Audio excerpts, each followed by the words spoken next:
In this world, there are several different species roaming the planet, each with their own special strengths and abilities. And then there are humans like Light who are pretty much useless. One day, Light leaves his home in hopes of becoming an adventurer and heads to the big city so he can sign up. Upon arrival, he meets one of the receptionists there and she helps him through the registration process. Since this is his first time registering at the guild, she tells him he will be starting at F rank, and just to make sure Light won't be completely worthless, she asks him if he at least has a gift he can use, and Light excitedly informs her that his ability is gacha gambling. The receptionist freezes up for a moment because she doesn't think she heard him right, but it's exactly what it sounds like. Light has the ability to summon a gacha wheel, and by pressing it, he gets a random item each time. He wants to give her a demonstration, so he pushes the button, and the item he receives is a bent fork. Okay, let's hear him out. That one was probably just a fluke, so he tries again, but this time he just gets some food, and it's not even the good kind either. The receptionist sighs and politely tells Light he's never making it out of F rank with an ability like that.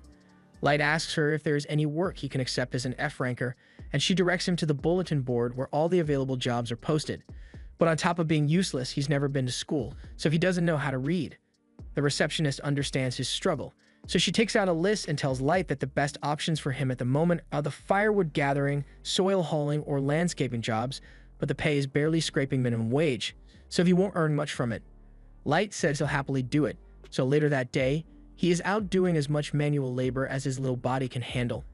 And by nightfall, he has barely earned enough money to cover his lodging expenses. However, as he is walking down the street, a group of beastmen happen to be passing by, and they immediately clock Light as a victim, so they intentionally bump into him and steal his money. Light begs them to give it back because without it, he's going to have to spend the night on the street. But the beastmen don't care, and frankly, neither does anyone else since regular humans are at the bottom of the species hierarchy, so no one is willing to stand up for him. Light sits in the mud while all the people passing by call him useless trash for no reason, until eventually, someone actually stops to lend him a hand.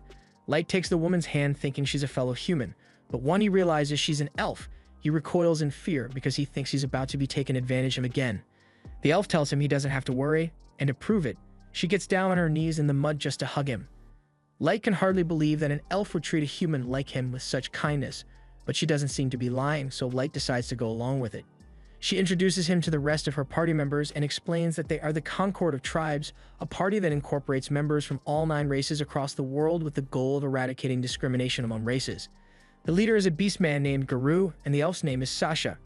They already got members from most of the different races, so now the only thing they need is a human to become their 9th member, and that's why they want to ask Light to join their party.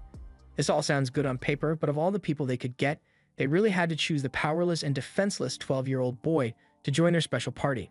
At least there's no baby oil this time. From then on, whenever Concord would go on a mission, Light would join them as their baggage handler, but he's still just as useless as he was before because not even 10 minutes in, he almost gets one-shotted by a giant snake monster. Fortunately, Drago and Sasha manage to save him before anything bad happens, but Sasha tells him he really needs to get his act together because this is one of the world's most dangerous dungeons and literally anything in here could kill him, so he needs to make sure he sticks close to the team. Light apologizes for his mistake, but Sasha doesn't want him to feel too bad about himself, so she just asks him to come closer so she can check if he's hurt or not. While she's busy looking after Light, the others come over and start teasing Sasha for always doting on Light any chance she gets. They are done here, so the group continues moving further into the dungeon with Light in the center so nothing bad can happen to him. But once they get to a narrow section of the path, Guru says this will be a good place to stop. Light assumes he means he wants them to take a break, so he sets his bag down and starts making some tea for everyone, but Drago tells him that won't be necessary because they are actually here to banish him from the party. Light can't believe what he just heard, so he asks them if this is some sort of prank, but literally everyone in the party, including Sasha who was being so nice to him a minute ago, suddenly does a 180 and calls Light an ugly, brainless, good-for-nothing human. Light doesn't understand what's going on, so they all explain to him that they've been pretending to like him this entire time, and that whole thing about wanting to get rid of discrimination. That was a total lie. In fact, they are some of the most racist people you'll ever meet, so they've been dying to get rid of Light since the day he joined them. If that's the case, then Light asks why they even bothered asking him to join in the first place, so Guru tells him they were only after him because of his skill. Light doesn't understand what he means since his gacha skill is as useless as it gets, but while that may be true, it's similar to the skill of the Maestro, and the Concord's higher-ups were interested in seeing if Light's skill would evolve into something that's actually useful, so they were told to be nice to him until then, even though they didn't want to. However, those same higher-ups recently decided that Light was a lost cause, so now the party has no reason to act like they care about him in the slightest. Light can't wrap his head around everything they just said, and the group realizes they might have let too much information slip, but it's not like it's going to matter soon, because Light isn't leaving this dungeon alive. His eyes go wide as soon as he hears them say that, and a second later, Garou uses his claws to slash him across the face, making it very clear that they really do intend to kill him. He takes off running to get away from them, but they all just laugh and tell him that even if he did manage to escape, he'd just end up dying to a random monster in the dungeon. With that said, they think it'll be much more fun to kill him with their own hands, so Sasha takes her bow and shoots him through the thigh to stop him from escaping. They are all enjoying the sound of Light's terror-filled cries, and Garou begins beating him up to get him to cry some more. But the others tell him to quit it because their cover story is meant to be that Light was killed by a surprise monster attack, so they can't give him any suspicious injuries. Light desperately tries to crawl away because he doesn't want to die here. But with his leg injured like this, Garou tells him there's no way he's going to escape. Even so, he continues trying to get away, and as luck would have it, he managed to trigger a teleportation trap. The trap sends him straight to one of the deeper floors, so Light is now safe from the Concord members, but that doesn't mean he is going to survive this. He is well aware of how weak he is, so he knows he's a goner the second a single monster shows up. He tries coming to terms with the fact that this is the end of the road, but he doesn't understand why all this happened to him. For the past 4 years, all the members of Concord had treated him with respect and kindness, but it all turned out to be a lie. They were just using him because they thought he was a Mastro, and when they found out he wasn't, they tried to kill him laughing in his face. He absolutely refuses to let them get away with that. No matter how hard it is, he swears that he will make it out of here alive and kill them all, even if it's the last thing he ever does. However, just then, Light hears something walk up behind him, and to his horror, he finds a level 1000 stone chimera staring him down. Even the strongest adventurers only have a few hundred levels, and he has never seen a monster like this before, so that must mean he was teleported to one of the lowest parts of the abyss. As the monster approaches him, he practically pisses himself in fear because he knows there's no way he can beat this thing. All he has right now is his Gacha ability, and has a terrible track record when it comes to being useful. He has no other option, so he frantically starts pushing the button over and over, hoping that it will save him, and miraculously, as the monster lunges at him, his Gacha wheel transforms and a beautiful maid girl appears, destroying the monster in an instant. Light is speechless after what he just witnessed, so he just sits there as the girl walks up to him. She kneels before Light and puts her hand on his cheek to heal his wound because she couldn't bear the sight of such scars on his beautiful body. Light is amazed because all the pain is gone now. The maid refers to him as Master and asks what his name is, so he tells her that he is called Light, and right there and then she swears to serve him with eternal loyalty for the rest of her life. Her name is Mai, and she is known as the Ever-Seeking Maid. As for her level, it's over 9,000. She says she is an ultra-rare pull from Light's Gacha skill, so her very being is bound to him. But Light is having trouble processing all this since he has always thought his Gacha skill was completely worthless, so it should be impossible for someone as amazing as Mai to come out of it. Mai asks him for permission to approach his ability so she can determine its true nature. Light is surprised to learn that Mai has an appraisal ability, but to be clear, she tells him that it's only one of her many skills. Light tells her she's free to appraise him, so she begins the scan, and she is truly amazed by what she sees. Light's Gacha skill has dozens of layers of protection woven into it, so only people of Mai's level are able to see its true capabilities, and from what she can tell, it can be used an unlimited number of times. The rewards that it generates depend on the surrounding mana density and go all the way from ranks like EX and Super Ultra Rare to Normal and Error. Light doesn't really understand what Mai is talking about, so she explains that there is always mana present in the atmosphere. But the mana density on the surface is quite low, which reduces the chances of unlocking a useful reward like Mai to almost zero. However, in the deepest part of a dungeon like this, the mana density is incredibly high, so the probability of a successful summon shot up exponentially. Mai assumes Light must have intentionally ventured down to the depths of the dungeon to bring out the true potential of his gift, but that couldn't be further from the truth. He came down here with people he thought he could trust, but they all ended up betraying him. They slashed his face, shot him in the leg, and laughed at him the entire time they did it. All Light ever wanted was to give his family a better life, but they tried to kill him just because he's a human. He begins yelling that he will never forgive them for as long as he lives, but Mai pulls Light into a hug for comfort because she hates seeing him so sad. She knows she could never understand the suffering Light must have felt, but she knows how to make him feel better. She assures Light that as soon as he gives the order, she will have the heads of those backstabbers lined up on the floor within the hour, but he gets up and tells her she can't do that. Mai tells him that scoundrels like those people do not deserve mercy, but he didn't tell her to wait because he thinks killing them would be wrong. Rather, it's because he wants to be the one to get revenge with his own two hands. He fell for their trick and nearly died at their hands because he was too weak to defend himself, so he wants to become strong enough to make sure nothing like that ever happens to him again. He knows it sounds far-fetched for a weakling like him to say he wants to be strong, but Mai doesn't think it's impossible at all. She swears that if he wants to become strong enough to exact revenge on his own, then she will do everything within her power to make that happen. We cut to 3 years into the future, and right in the middle of the Abyss dungeon, Light has used his gacha skill to build an entire nation and summon an army of powerful servants who are so down bad for him that they pay good money to get a cup of his bathwater. As he and May walk down the halls, she gets really annoyed by all the fairy maids constantly trying to get Light's attention, but Light doesn't see it as a problem since it's just a sign of their devotion to him. They head out into the city to greet Light's people, and everyone here truly loves and respects him as their leader. One even brings up that the monthly sweet supply is running low, and Light promises to look into getting some more. He thinks it might be a supply chain issue since the city has way more people now than it did 3 years ago, so he will have to adjust things to satisfy the increased demand. In the meantime, Light asks May if she knows what the other super elite servants he summoned are up to right now, so she tells him that Oyuki is busy napping out the area around the Abyss, and Ellie has been busy researching new magic to help Light achieve his goals. He's grateful that everyone is doing so much to help him out, but May didn't mention anything about Nezuna, so he wonders what she's been up to lately. May explains that Nezuna is just patrolling the inside the castle for now, but it's not because they need added security inside, it's because she's too dumb to help with anything that doesn't involve fighting. Meanwhile, inside the castle, we see Nezuna cheerfully strolling through the hallways without a care in the world, but as long as she's not causing trouble, they usually just let her do whatever she wants. As for Light, it is now time for his daily training session, so he goes to meet with one of his elite summons, Jack. Even though he has all these powerful subordinates to protect him, he still wants to be strong enough to handle things on his own, so he often goes out to spar with Jack, and after 3 years of this routine, he is capable of going blow for blow with him. Back in the castle, Nezuna is still walking around aimlessly until she happens to run into a few of the maids handling cleaning duty for today. She tells them she's on a super important patrol mission right now, and the maids all tell her that she's doing a really good job, but they are really just trying to flatter her into doing them a favor, and it's working. Now that she's in a good mood, they tell her that there's a special place that they'd like her to patrol from them, and Nezuna agrees to listen to their request without a second thought. A few minutes later, Nezuna knocks on the door to Light's bedroom, but to her surprise, May is the one who answers.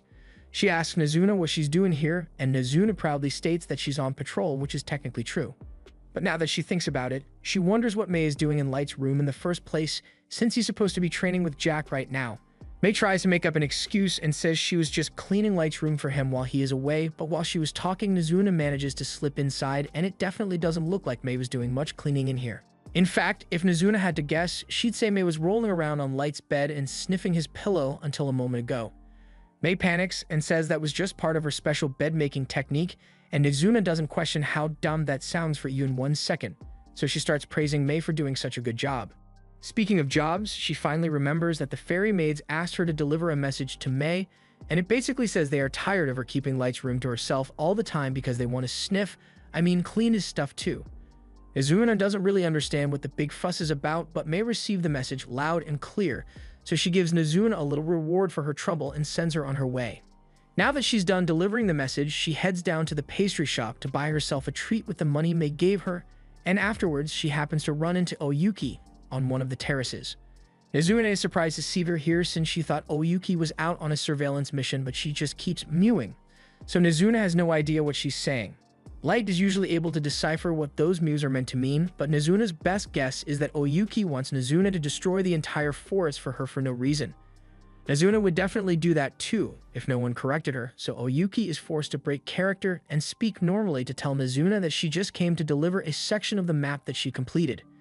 Nezuna laughs and tells Oyuki she should have just said that from the beginning, so she takes the map and heads off to continue her patrol.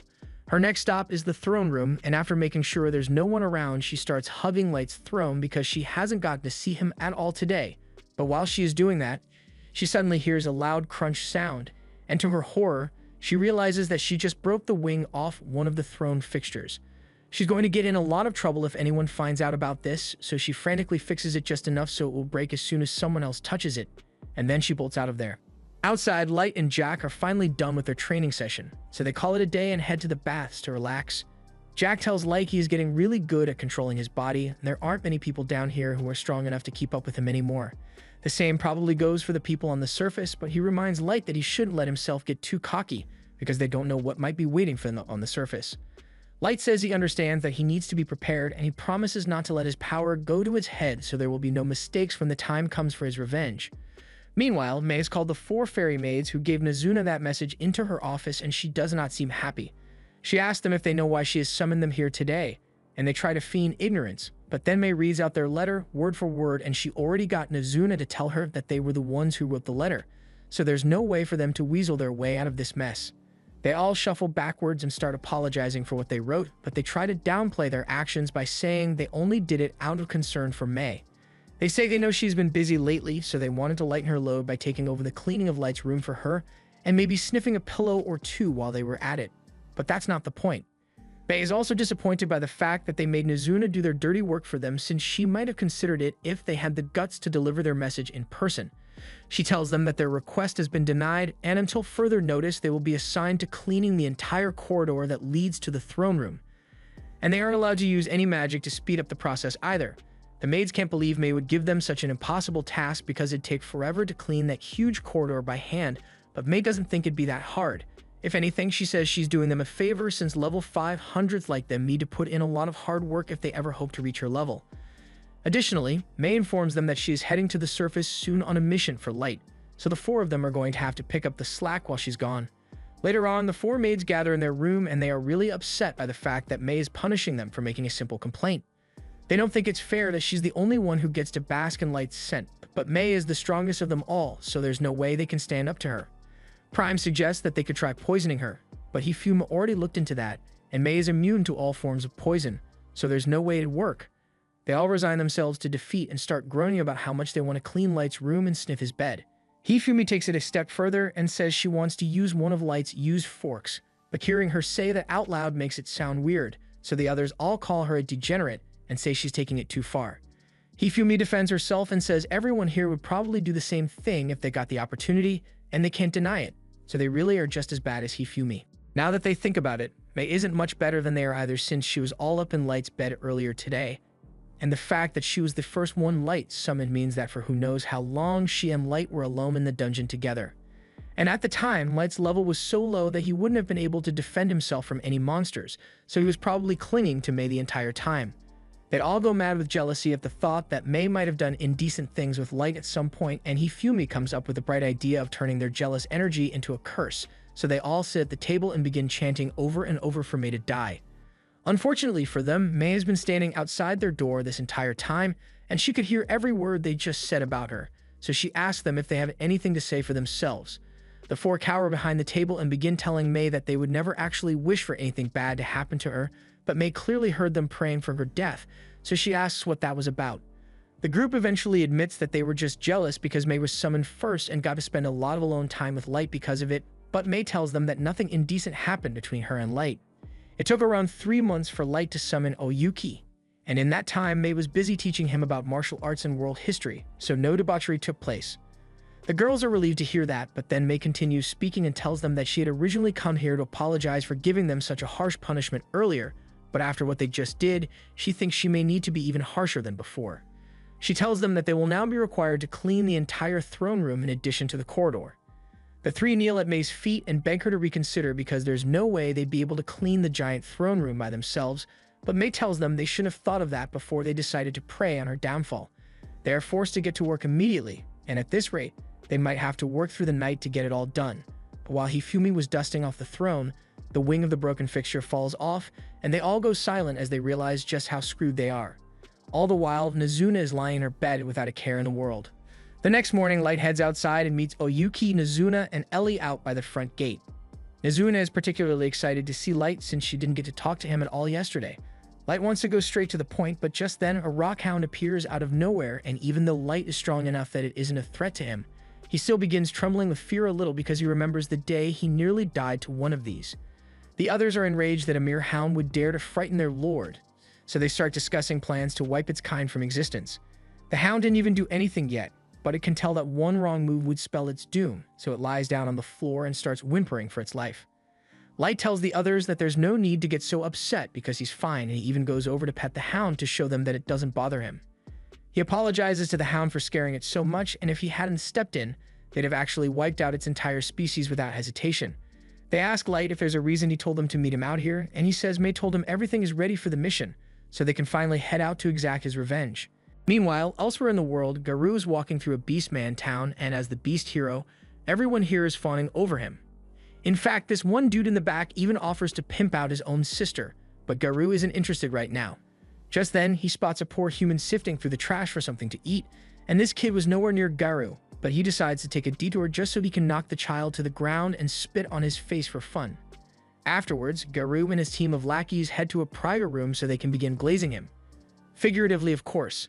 They tell him they think it's amazing that he went from a poor beast slum child to the frontrunner to become the next chief.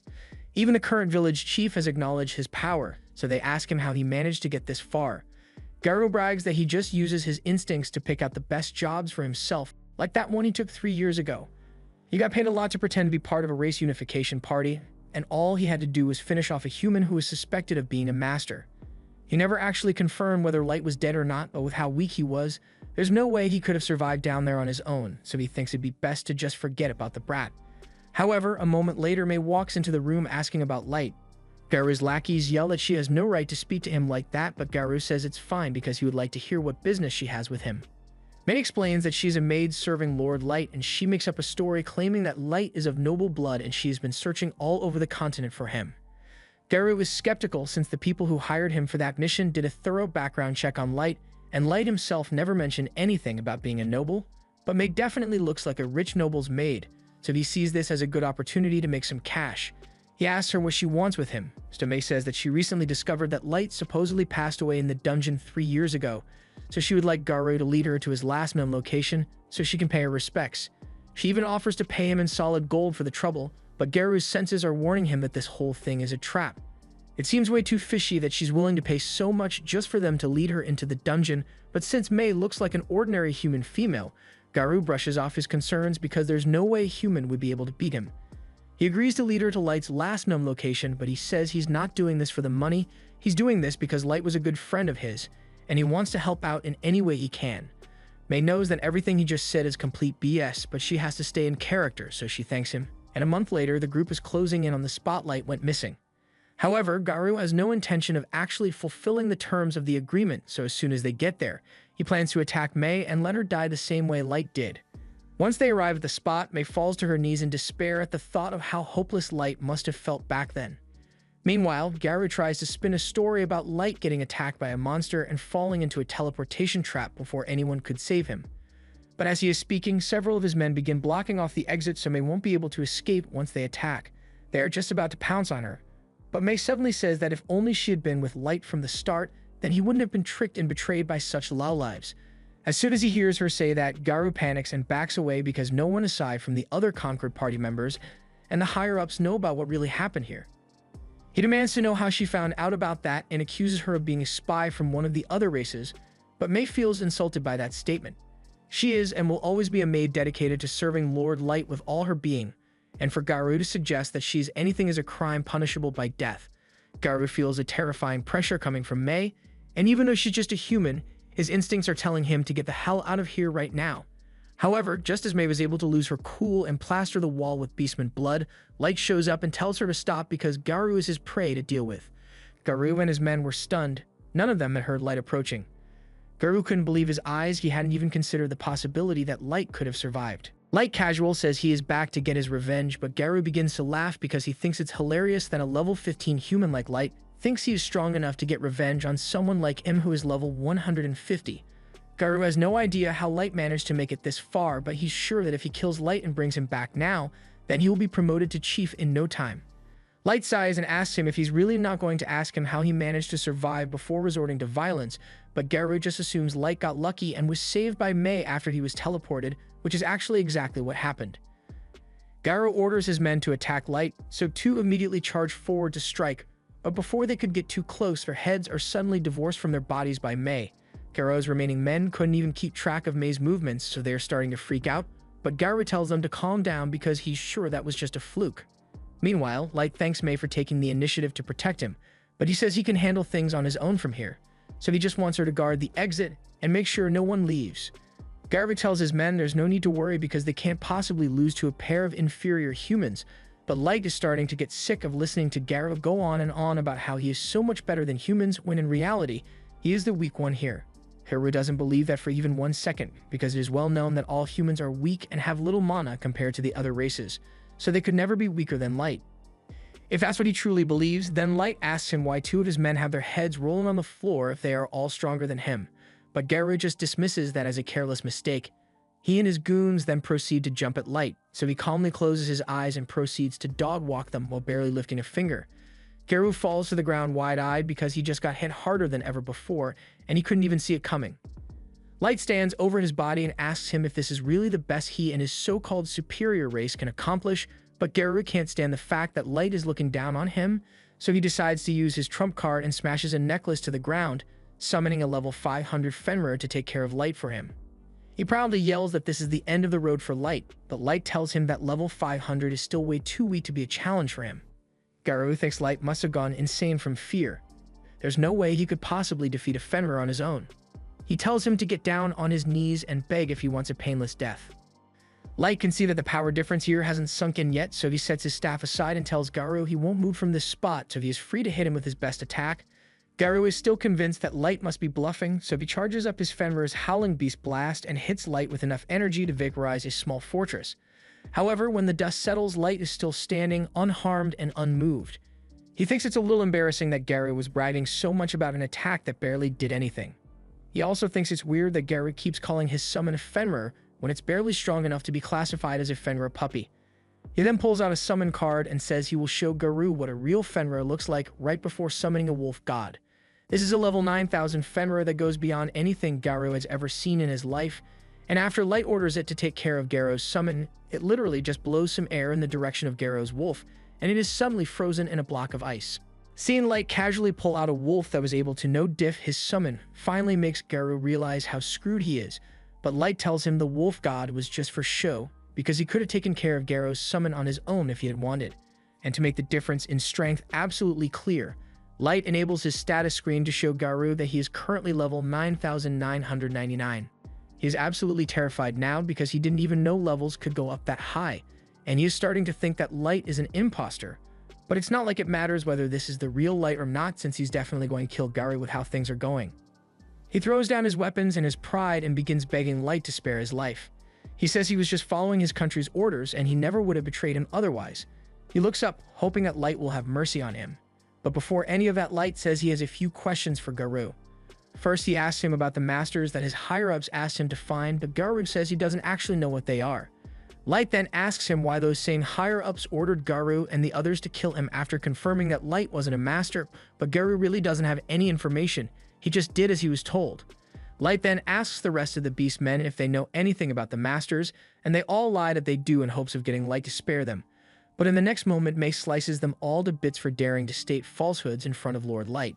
Light then turns back to Garou and says he has one final question to ask, but in case he was thinking about lying, he should know that May's eye of judgment can tell whether he is being honest or not, and he won't like what happens if she finds out he is lying. Since Garou's intuition is so sharp, Light asks him if he thinks it would be possible to win a war against the surface nations as he is now.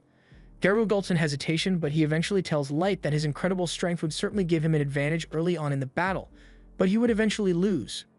He is still only one person, so winning an entire war against nations that have countless soldiers, weapons, and items at their disposal would be practically impossible. Garou thinks Light will be upset by the answer he just gave, but Light can tell that Garou was telling the truth and he already expected as much. However, he says there's something he wants to show Garou, so he pulls out a teleport card and transports both Garou and May to the throne room. Garou covers his head in fear because he doesn't know what Light has planned for him, but when he opens his eyes, he is left speechless as he sees Light's army in all their glory. Light walks up to his throne, and once he is there, he asks all of his subordinates to display their levels so Garou can see how powerful they truly are. To Garou's horror, he finds out that most of Light's army is above level 5,000, and even the weakest ones are still level 1,500. Now that Garou has seen his true military power, Light asks him if it would be possible to win a war against the surface with an army like this, and the look on his face tells Light all he needs to know. Now that he has confirmed that he can win as a reward, Light says he will forgive Garou for all the pain he caused back then. Psych, Light says he is going to put Garou through constant suffering that will make him beg for death, and Garou knows there is nothing he can do about it, because at this point, Light might as well be a god of destruction. The next day, Light returned to his hometown to find his family and bring them to his dungeon city, but unfortunately, by the time they arrived, all he found waiting for him was a pile of rubble and decaying flesh. Apparently, the village had been destroyed roughly 6 months ago by some unknown forces and no one was spared. Light searches the village for corpses so he can hold a proper funeral for them. And to his relief, he doesn't find any bodies belonging to his siblings, so he believes they must still be alive out there somewhere. However, his parents weren't so lucky. Gold asks Light if he is alright since this must be very difficult for him to process, but he says he will be fine. For now, they need to focus on the mission at hand, so he asks Gold and Nemumu to help gather as much information as possible. While they may now know that their military is strong enough to contend with the world's forces, it would be foolish to march into war right away, so he wants to find out more details regarding the strength of each nation. Additionally, he is fairly certain that the destruction of his hometown had something to do with the fact that he was suspected to be a master, so he wants to find out what a master is and why it is worth shedding so much blood over. If he finds out that this is just a case of some wealthy bastards getting greedy for power, then he swears that he will burn the world to ash and then force-feed the cinders to the people behind all this. Gold understands why Light is so angry, but he warns him to keep his rage in check once they are around other people, because the energy he is releasing could kill a regular person instantly. Light apologizes for the slip-up and pulls out an item called the Fool's Mask to suppress his energy and hide his identity. He then says goodbye to the graves of his mom and dad and apologizes for not being able to save them. He, Nemumu, and Gold then begin flying towards the city of Dagas, but Nemumu is curious since she doesn't know what Light plans to do once they arrive. Just then, Gold tells Nemumu that she should be careful about how she addresses their lord while they are on the surface, and Light explains to her that referring to him by his real name would tip off the people behind Concord, so instead he plans to go by the name Dark while they are on the mission. Nemumu says she understands, and as for what Light plans to do in Dagas, he tells her that he is going to register himself as an adventurer under the name Dark, and as he rises through the ranks, he will be able to gather more and more information from the guild Big Shots. After a little while, Nemumu spots the city of Dagas over the horizon, and they wouldn't want to draw too much attention by flying in, so Light suggests they should land in the forest and walk the rest of the way. Although with Gold's magnificent armor, they are going to stand out either way.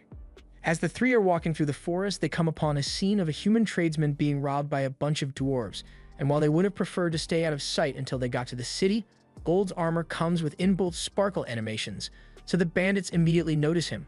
They then try robbing him as well, but that doesn't go so well for them, and the dwarves are all left tied up in the middle of the road.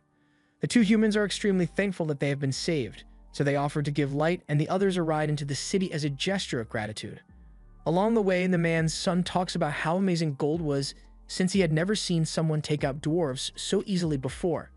The man assumes they must be a famous group of adventurers, but Light tells him they actually aren't even registered yet. The man is shocked to hear this, but he tells them that if they really want to register as adventurers, then Dagas is the right place to go since it has one of the biggest guilds around, and it's right near the border between the elf, dwarf, and human kingdoms. There are a fair number of humans who gather here, so it is one of the more accommodating cities for humanity. He was even able to open up a fairly successful human hotel there, and he invites Light and the others to stay there if they need a place to stay. A little while later, they arrive at Dagas, and Light and the others ask Colonel to drop them off by the city entrance since they want to walk the rest of the way.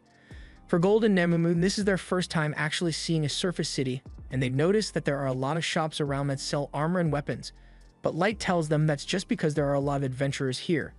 Not to mention that the Dwarf Kingdom is close by, and those guys specialize in blacksmithing, so of course they'd sell their wares here.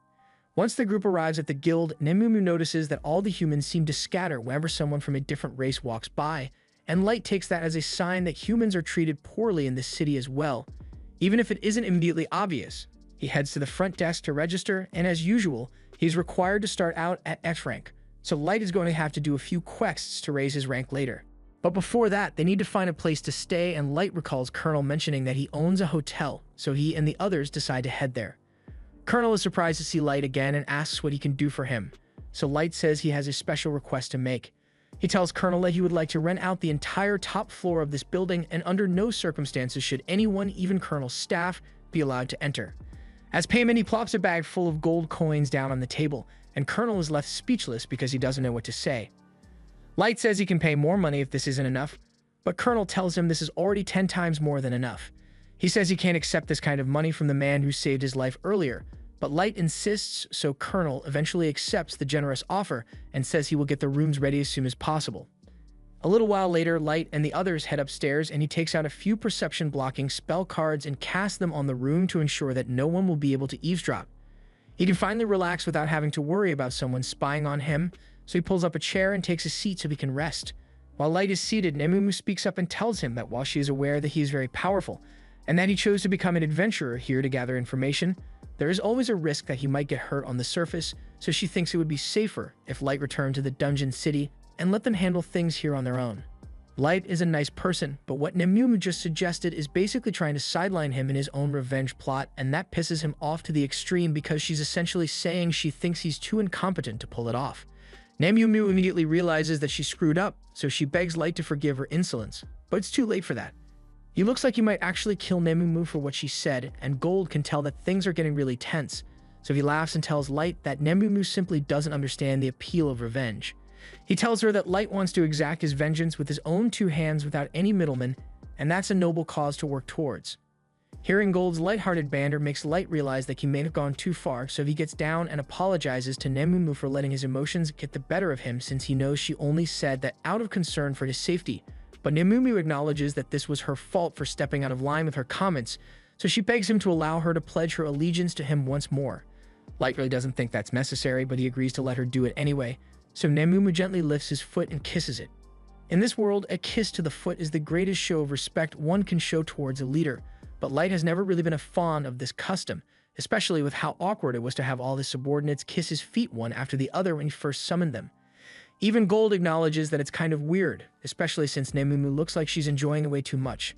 The next morning, Light and the others head for the dungeon, and as they are walking through town, a lot of people start to stare because Gold has more bling than a SoundCloud rapper, and Nemumu looks really pretty. Although the only thing they have to say about Light is that he looks weird in that mask, but that does fit his dark persona, so it doesn't bother him. There's a long line of people waiting to get into the dungeon, but Gold notices that there don't seem to be any elves here at all. Light tells him that's because the elves and the dwarves are currently in a dispute over who owns this dungeon, so they tend to avoid each other. Nemumu praises Light for always having the perfect answer to any question, and he appreciates the compliment, but he asks her if she really needs to stand so close all the time because her chest is squishing up against the back of his head. She tells him it's her job to keep him safe at all times, so she needs to be as close as possible, and before Light can argue, he notices 3 people cut in front of the line. The little one is most likely a servant, and the second one seems like someone with moderate training, but as for the guy in front, Light can tell that he carries all of his movements are sharp and precise, even with the bulky weapon on his back. He is without a doubt a seasoned fighter, and a few of the other humans are too scared to confront him, since they probably get cut down for speaking. However, Light doesn't have to worry about that, so he confronts the elf and tells him it's rude to cut in line like that. The elf becomes enraged when he realizes a human is daring to speak to him, so he reaches for his sword, but the elder he's with tells him it's not worth causing a commotion or something like this, so the warrior agrees to go to the back of the line. However, as he walks past Light, he warns him that he will make sure he regrets disrespecting him like that. Once the elf is gone, the rest of the humans in line praise Light for standing up to that bully, and the kids from earlier come over to personally thank him since they couldn't work up the courage to do so. Light tells them there's no need to thank him since he was only doing it out of self-interest, but they are still thankful. Just then, one of the kids speaks up and asks Gold if his armor is really made out of gold since everyone here is curious, but before Gold can say anything, Nemumu tells them that none of Gold's armor is actually made of gold, otherwise it'd be too weak to offer any protection. The kid is then about to ask if Gold is just wearing it for attention then, but his friends stop him because it'd be a rude question to ask. However, Gold explains that he really does just wear it for attention, since there's no better color to represent the shining example he sets as a knight. The kids ask Light and the others if this is their first time heading into the dungeon, and Light confirms this, but he asks them how they knew. The kids explain that this floor is quite expansive, so adventurers often have to camp inside, but Light's party didn't bring any camping gear with them, so he figured they must have never been inside before. Just then, the guard calls for the next party to head inside, so the kids say goodbye and run into the dungeon together. Meanwhile, Light and the others are wondering if they should start carrying fake luggage around, since even though they have everything they need stored in an item box, they wouldn't want people mistaking them for noobs.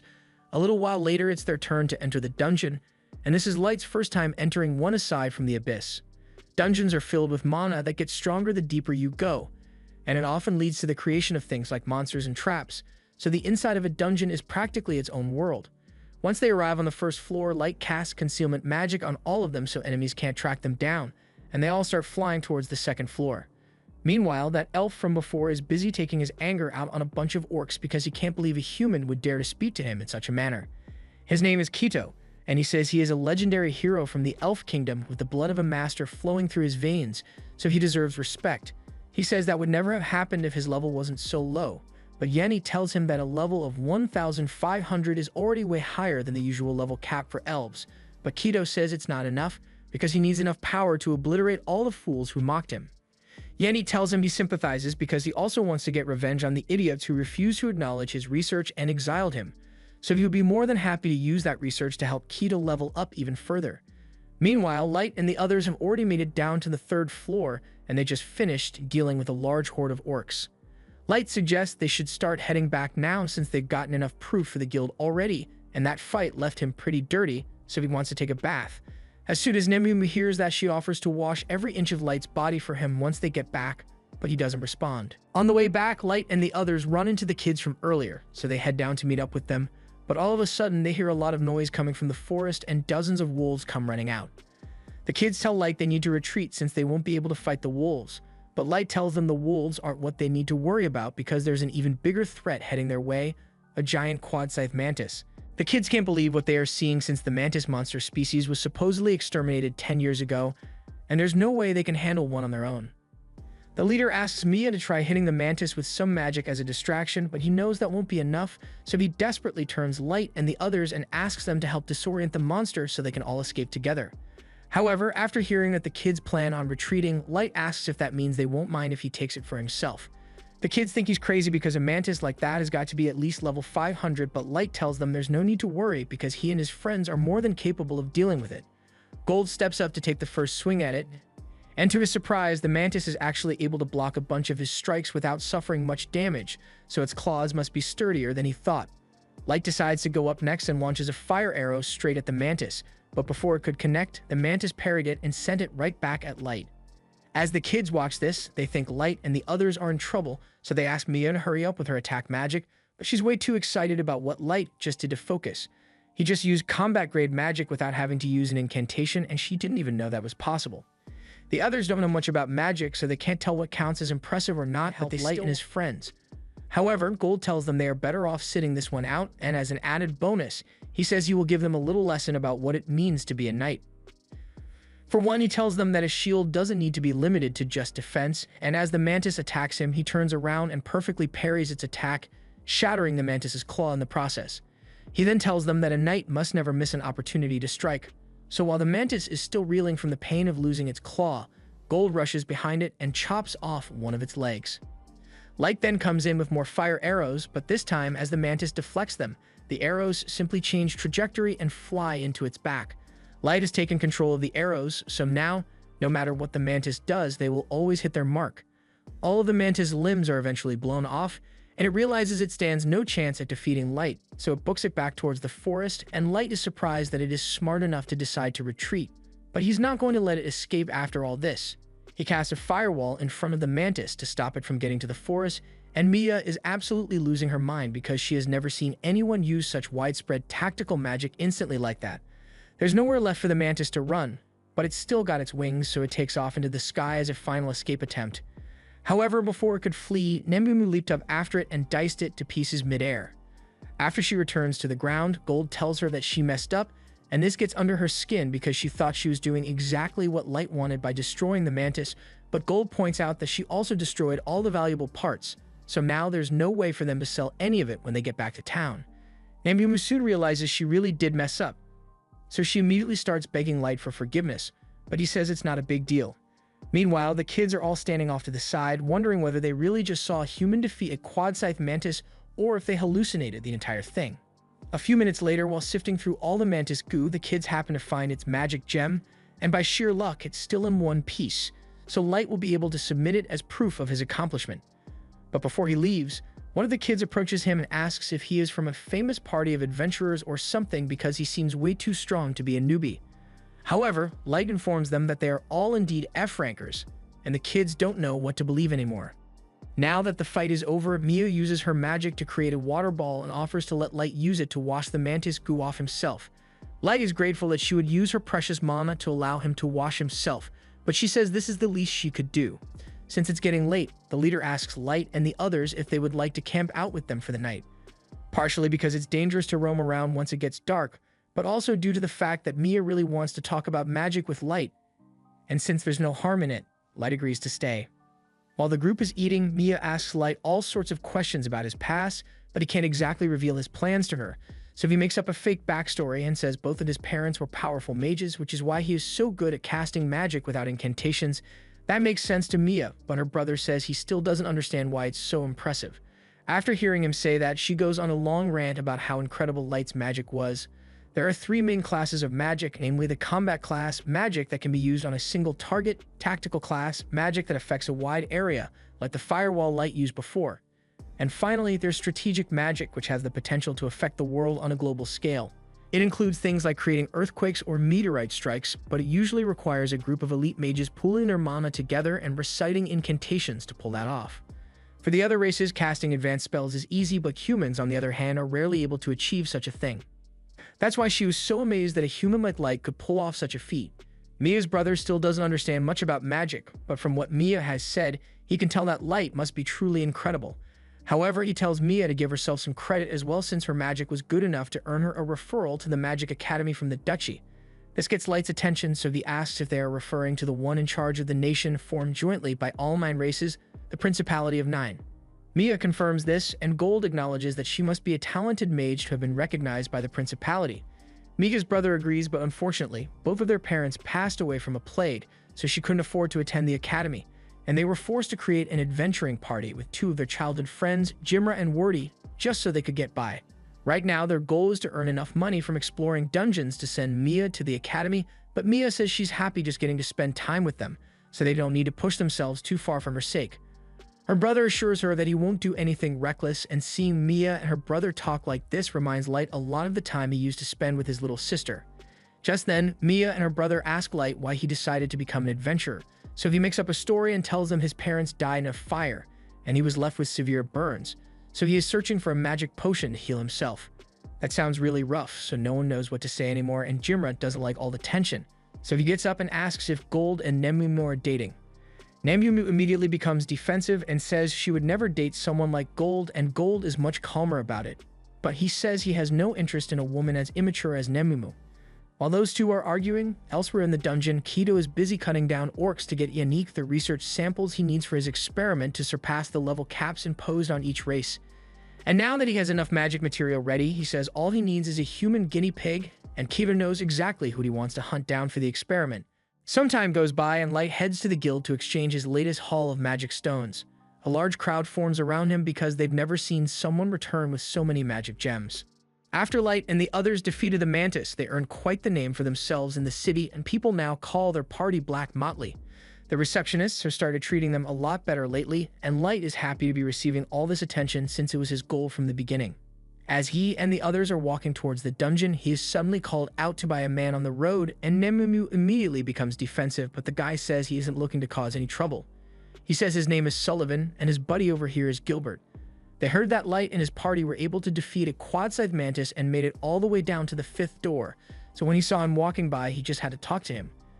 Just then, the rest of Gilbert and Sullivan's party tells them it's time to head into the dungeon, so they say goodbye to Light and head inside. Light thinks it's nice that he is giving hope to the other humans in town, but there is no shortage of other races who are envious of Light's power and believe he is a fraud. He kind of expected them to refuse to accept his accomplishments, but he's just going to have to force them to acknowledge him by showing undeniable results. Once he enters the dungeon, he tells Gold and Nemumu that he plans to head back down to the 5th floor today, but before that, he happens to spot the kids from before, so he decides to head down to say hello. Mia and the others are surprised to see Light since it has been a while since they last ran into each other, but Mia's brother says this is perfect timing since there's something Mia has been wanting to give him. Mia is a little nervous about it at first, but she hands Light a little clamshell with some ointment she made herself. She remembers him mentioning that he has severe burns all over his body, so she made it to help relieve the pain a little. Light is really grateful for the kind gesture, though it does make him feel a little bad for lying to her about having burns. To make up for it, he decides to return the favor and pulls out one of his items as a gift from Mia. It's a bracelet, and it looks really nice, so Mia isn't sure she should be accepting something that's so valuable. Light tells her that her gift really warmed his heart, so he wants her to have it as his way of returning the favor. She happily accepts the gift and tells Light she will treasure it forever, but after Light and the others depart, Nimumu asks him if he's sure it was wise to give her an SS-class item so casually. That bracelet was a wishing bracelet, and depending on the will of the weather, it can make a small miracle come true, so Light figured it would be a great gift for someone like Mia. A little while later, they arrive on the 5th floor, and it is absolutely covered in snow. This works out in their favor since the snow will act as great cover, so Light tells Gold and Nemumu that they are in charge of hunting Yenis while he's gone, and then he activates a teleportation item, sending him back to his throne room in the dungeon city. There he has a nice cup of tea and asks his team how the revenge operations are coming along. Ellie tells him that she has almost gotten everything ready, so they will be able to move on to the next phase before much longer. Light is happy to hear that, so he tells Ellie she is free to use whatever resources she needs to make sure things progress smoothly, and in the meantime, he would like Mei to continue managing affairs here in the Abyss and Akuki to continue scouting. Just then, Mizuna asks him if there's anything he wants her to do in the meantime, and Light doesn't really know what to say because Mizuna is pretty useless when it comes to anything other than defeating monsters, but he also doesn't want to make her feel left out, so he says she is to remain on standby to protect the city in case a powerful bad guy shows up. That's good enough for her, so she swears that no one will get her on her watch, and Light can't wait for the day that his plan can go into action because he wants to savor the miserable look on Sasha's face when he confronts her. Meanwhile, elsewhere in the dungeon, Gilbert and Sullivan had set up camp and were keeping watch while their party members slept. At one point, Sullivan needed to go pee, so he stepped in the forest for a moment, but by the time he came back, he saw Gilbert's decapitated head lying on the ground with Kido standing over him. The other two were also killed in their sleep, and Kido makes it clear that he is doing this out of pure hatred for the human species as a whole. Sullivan is enraged by what Kido has done, but he is smart enough to know that he stands no chance against him. So he throws down a smoke bomb and starts running away so he can make it back to the guild to report what happened. He thinks he has a good shot of escaping since most magic is useless unless you know where your opponent is. However, he suddenly gets hit in the back with something, and as he looks up, he sees Kido riding on a magical hoverboard. He is then knocked out a moment later by Yannick, and he scolds Kido for killing all the humans since he was very specific about capturing them alive. Kaido doesn't see the problem since it shouldn't matter if he killed a few lowly humans, and it's not like Yannick actually cared about their lives either, but he needs as many test subjects as possible because his research is currently unstable and Sullivan is bound to die from side effects long before Yannick perfects it, so they need to find some more human guinea pigs. A little while later, up on the surface, Nemumu is arguing with the guild receptionist to try and get Light promoted, but while the receptionist is aware how strong Light is, they already made an exception to promote him from F to D rank recently, and not enough time has passed for them to consider another exception.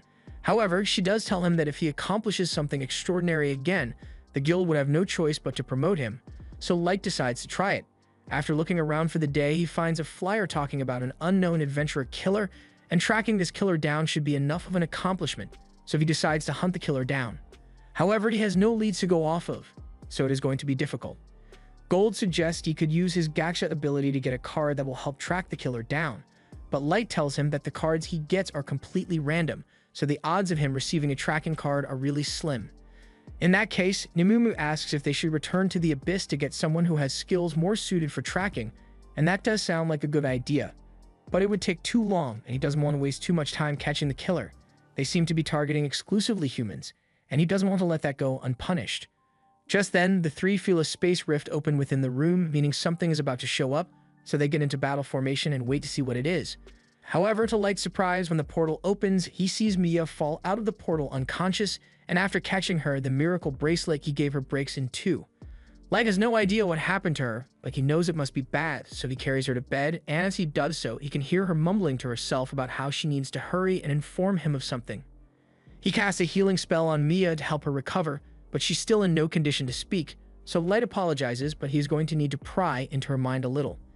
He casts a powerful mind spell on her, and as he does so, he sees a flashback to Mia and the rest of her party meeting a second group of adventurers.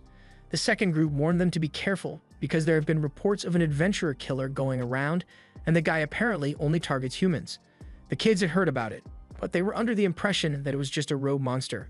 However, now that they think about it, a monster wouldn't target humans specifically. After hearing this, Mia got worried because she knew their party wouldn't stand a chance if the killer attacked them, and the same goes for the other group of adventurers, which is why they plan to get out of here as soon as possible. Before the second party leaves, they tell the kids that they should probably leave the dungeon as well, since until the killer is caught, it won't be safe for humans down here. The kids took the warning seriously and decided to leave as soon as possible, but since they weren't expecting to have to make a sudden hike back to the surface, they are all really tired. Due to this, they weren't able to make it back before nightfall, but they couldn't afford to stop since they did know when the killer might strike again. And in a stroke of bad luck, a moment later they hear Yannick's voice telling them that it's dangerous to be out here this late at night. At this point, the kids have no idea that these two are behind the killings, so Mia suggests they should warn them. The group tells Yannick and Kido that there has been a string of killings happening down here, so it would be safer to return to the surface for now. Kaito and Yannick thank them for the valuable information, and at first the kids are relieved since they think that must mean they are just normal adventurers like them. But then Yannick starts talking about how he wishes he had put more effort into covering up his and Kido's attacks since the news spreading has caused all the human adventurers to wise up and avoid the dungeon.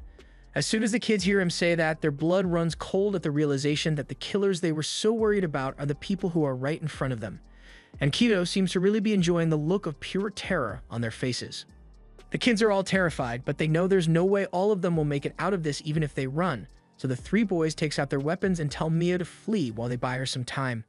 Kaito feels insulted that lowly humans would think they stand a chance against him, so as Mia's brother charges forward, he slices him across the chest without a second thought.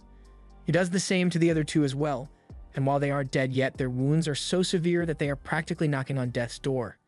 Even so, they still force themselves back to their feet and yell for Mia to run away while they charge at Kito, and this infuriates Kido even more, so he decides to kill them outright. Yannick yells at him for this because he won't be able to use those two as guinea pigs now that they are dead. However, Kido tells him to shut up because there's no way he was going to let them live when they were so disrespectful to him, fighting for their lives and stuff. So Yannick should still be able to carry out his experiments. Yannick admits that a magician is especially valuable as a research subject, but he says those boys could have been just as valuable, so Kido promises not to kill any more guinea pigs from now on. But before Yannick begins experimenting with Mia, Kido plans to do some terrible things to her just for fun, and even Yannick doesn't want to be involved in that debauchery. So he just reminds Kido to make sure Mia doesn't die and turns away. Mia is terrified as Kido looms over her with nefarious intent, but before he could do anything, her brother suddenly gets back on his feet and yells for Mia to run. Yannick is amazed that he managed to cling on to life despite his severe wounds, and that's the kind of tenacity he needs in a test subject. So he tells Kaito to make sure he captures the boy alive at all costs. His body is on the verge of giving out, but that doesn't matter to him right now because the only thing on his mind right now is making sure that Mia gets out of here. He tells her again to run away, and as much as she doesn't want to leave her brother behind, she knows this is the only chance she will get since Kaito is currently distracted, so she turns and starts running. As soon as Kaito realizes she is escaping, he prepares to chase after her, but Elio attempts to strike him, and while he had no hope of actually injuring Kaito, it's enough of a distraction to buy Mia a few more seconds to escape. Kaito really wants to just kill Mia's brother and get this over with, but Yannick reminds him that he needs the boy alive so he can't cause any fatal wounds. Meanwhile, Elio has been muttering to himself, trying to figure out a way to buy as much time for Mia to escape as possible, and he thinks back to the lesson he learned from Gold when they first met. Gold said that it is normal to assume that a sword is for attacking and that a shield is for defending, but battle is about creativity and skill, so you need to be able to surprise your opponent if you want to win. Elio puts that lesson into practice here and throws his sword at Kaito. Kaito assumes this must be his attack, so he leans back to dodge the blade, but while he wasn't paying attention, Elio closed the distance and clocked him in the jaw with his shield, knocking Kaito over. That's the best Elio could do, but he is really proud of himself because even if he is going to die here, at least he managed to land a clean blow on Kaito. Kaito can't believe a lowly human was actually able to land a hit on him, and he feels so humiliated and enraged that he completely disregards Yannick's request to keep Elio alive and uses his sword to shoot a light spear straight through his abdomen. He somehow didn't die instantly from the attack, and Kaito plans to make him suffer as much as possible for daring to strike his majestic face, but Yannick stops him and says he needs to go after Mia immediately because if she manages to escape, things will get complicated once the guild finds out about what they've been doing here. Kaito is still angry, but he understands Yannick's point, so he turns around and starts chasing after Mia. Mia has been running as fast as she can for a while now, but before she could make it to the exit, Kaito blocked her path with 3 light blades. Mia is in disbelief because she didn't think he would be able to catch up so quickly, but Kido possesses the Elf Nation's Phantasm class weapon, the legendary sword Grandius, and it allows him to create as many blades of light as he wants and move them around at will. He tells her there's no use running since with his blades. Catching up to her is a trivial task, but Mia still refuses to give up. She casts a spell and launches a few icicles at Kido to break his line of sight so she can escape into the forest, but after running for a few more minutes, Kido finds her again and knocks her to the ground. He tells her she should be grateful that she will be sacrificed for the benefit of a future legendary hero like him, but Mia yells that he doesn't deserve to be called that. The title of legendary hero is reserved for people who are both strong and kind like Light, but Kido, on the other hand, is nothing but a loser who enjoys bullying those weaker than him. Hearing that strikes a nerve for Kido as he recalls how the other elves all mocked him for being a good-for-nothing bully who was only willing to pick on the weak. It was part of the reason he was banished from elf society in the first place, but he refuses to accept that he is the problem and instead blames everyone else around him for not recognizing how great he is. He loses his mind in anger and forgets all about keeping Mia alive, so he is about to strike her down, and Mia can tell that there's no escaping this attack, but she still refused to give up and was desperately trying to think of a way to get to Light so she can ask for help, and that's when the bracelet kicked in. Back to the present, after learning of everything Mia and the others went through, Light is beside himself with anger, so he tells Gold and Nemumu to get ready to head out, because he's about to crash out on those elves. Back in the dungeon, Yannick is trying to heal Elio's wounds, but from the state his body is in, it looks like it's already too late to save him, and he is really upset about losing such a valuable specimen. Just then, Kido returns and Yannick asks him if he managed to capture the girl, but he says he lost track of her, and as soon as Yannick hears that, he starts panicking. He asks how Kido could let himself be bested by a little girl, but Kido says it wasn't his fault because how was he supposed to know that she would just vanish into thin air like that? Yanni can't believe it since there's no way a human child like her would have a teleportation item on her, but that's definitely what happened, so he needs to face the facts. And the facts say the two of them are screwed. If Mia reports what happened to the guild, it will only be a matter of time before word reaches the Elf Nation, and as soon as they figure out where Kido is, they are going to come after him for stealing the Grandius sword. To make matters worse, the Elf Nation will almost certainly send the head knight after them as well, and he is said to be around level 3000, with all of his personal knights under him being at least level 2000. In other words, Kido and Yannick by extension are cooked. Their only shot at surviving now would be to try out Yannick's research in order to make Kido strong enough to face off against the Elven Knights, but before they could leave to do so, Light suddenly shows up, and he tells them they won't be going anywhere. Kaido recognizes Light as the guy who called him out for skipping the line when he first came into the dungeon, but he doesn't understand how a human could possibly sneak up on him like this when he's 1,500. Light is saddened to see Jimra and Wardy lying lifeless on the ground, and it is already too late to save them, so he closes their eyes and apologizes for not getting here sooner. Gold then grabs Ilio's body, and he seems to have some life left in him, so Light might still be able to save him. He casts healing magic on Elio and then turns back to ask Kido why he would do something like this. Scratch that, he doesn't care what self-centered reason they may have because they made his friends suffer, and he swears on his name that he will make them suffer pain so unbearable that they will beg for the sweet release of death. Light asks Nemumu and Gold to stay out of this because he wants to handle it on his own, and Kido is offended that Light seems to think he can defeat him alone. He is sick of insignificant humans defying him all the time even though he is vastly superior, so he says he will take his sweet time torturing Light before killing him. But after launching his first strike, Light is easily able to stop it with his staff, and he is a little disappointed in Kido because he was expecting more power from him. He loses his shit after Light nearly knocks him out with his staff and decides to use his sword's full power to take him out, but despite dozens of blades close being shot at Light, he is easily able to counter them all with some ice magic, leaving Kido in utter disbelief.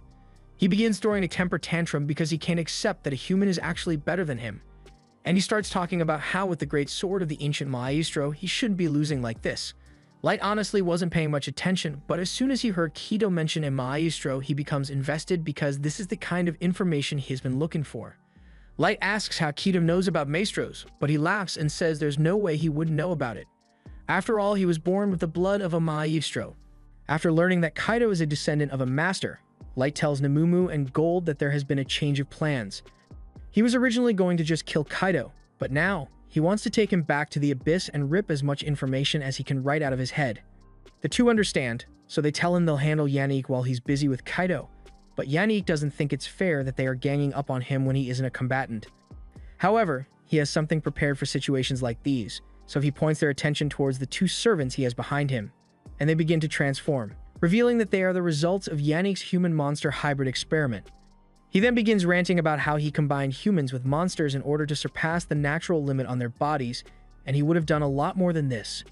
But it takes a lot of human lab rats to make a stable hybrid, so he plans to gather even more humans to experiment on whenever he gets the chance.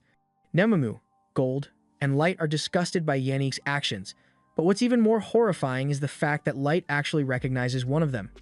It was the man he met in town a while back, and he regrets not being able to save him from falling victim to Yannick's twisted experiments. But there's nothing he can do to save him now, so Light asks Nemamu and Gold to put the monster out of their misery.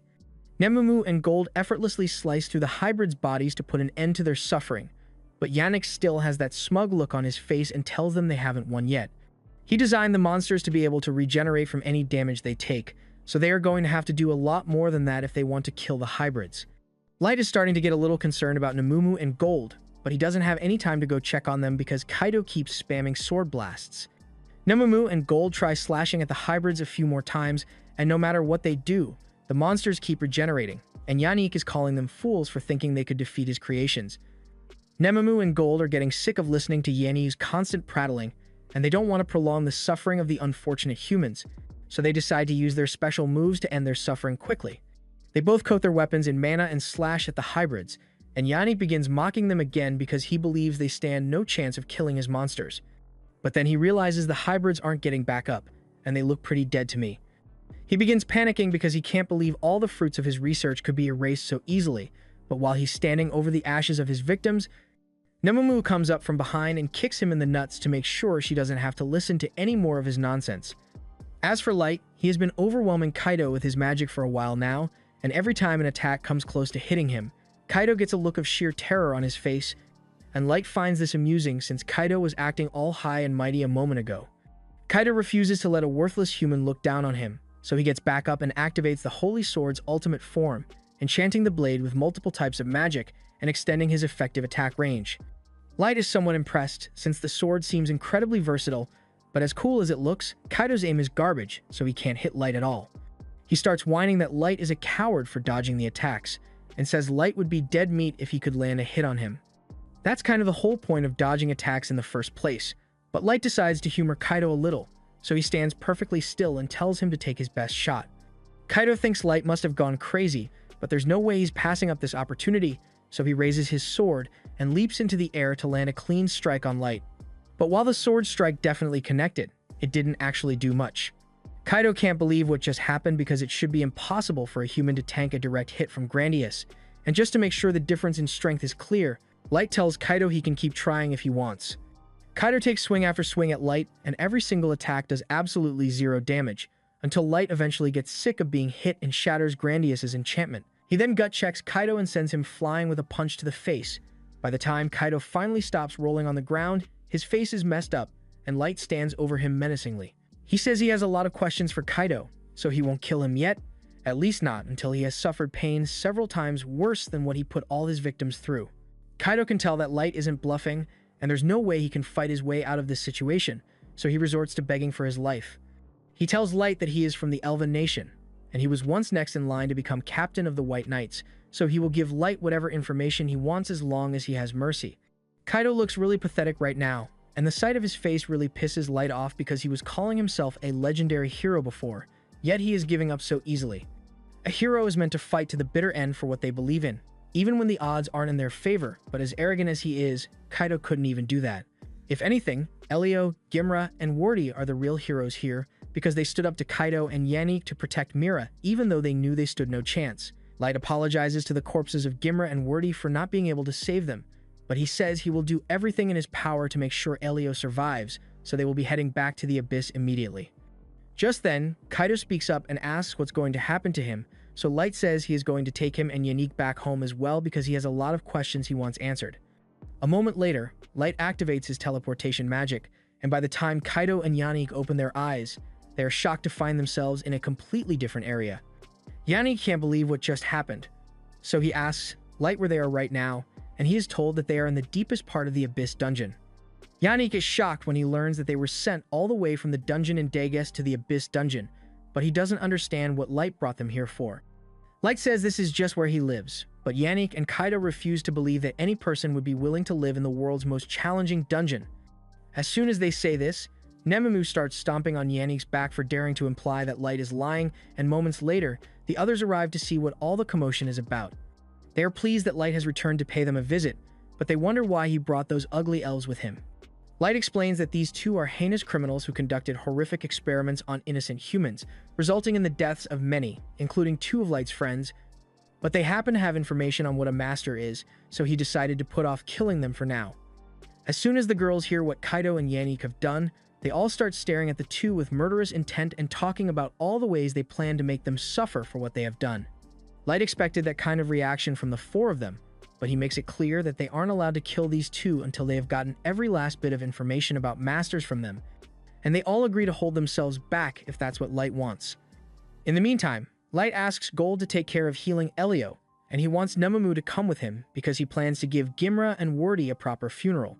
He is about to turn to leave, but all of a sudden, Yannick begs him to wait and pleads with Light to reconsider punishing him because this whole thing was Kaido's fault. But Kaido says Yannick is the one to blame because he told him he would be able to help push past his physical limits as long as he helped gather research subjects. They begin arguing over whose idea this whole thing was in the first place, but Light cuts them off and asks a simple question.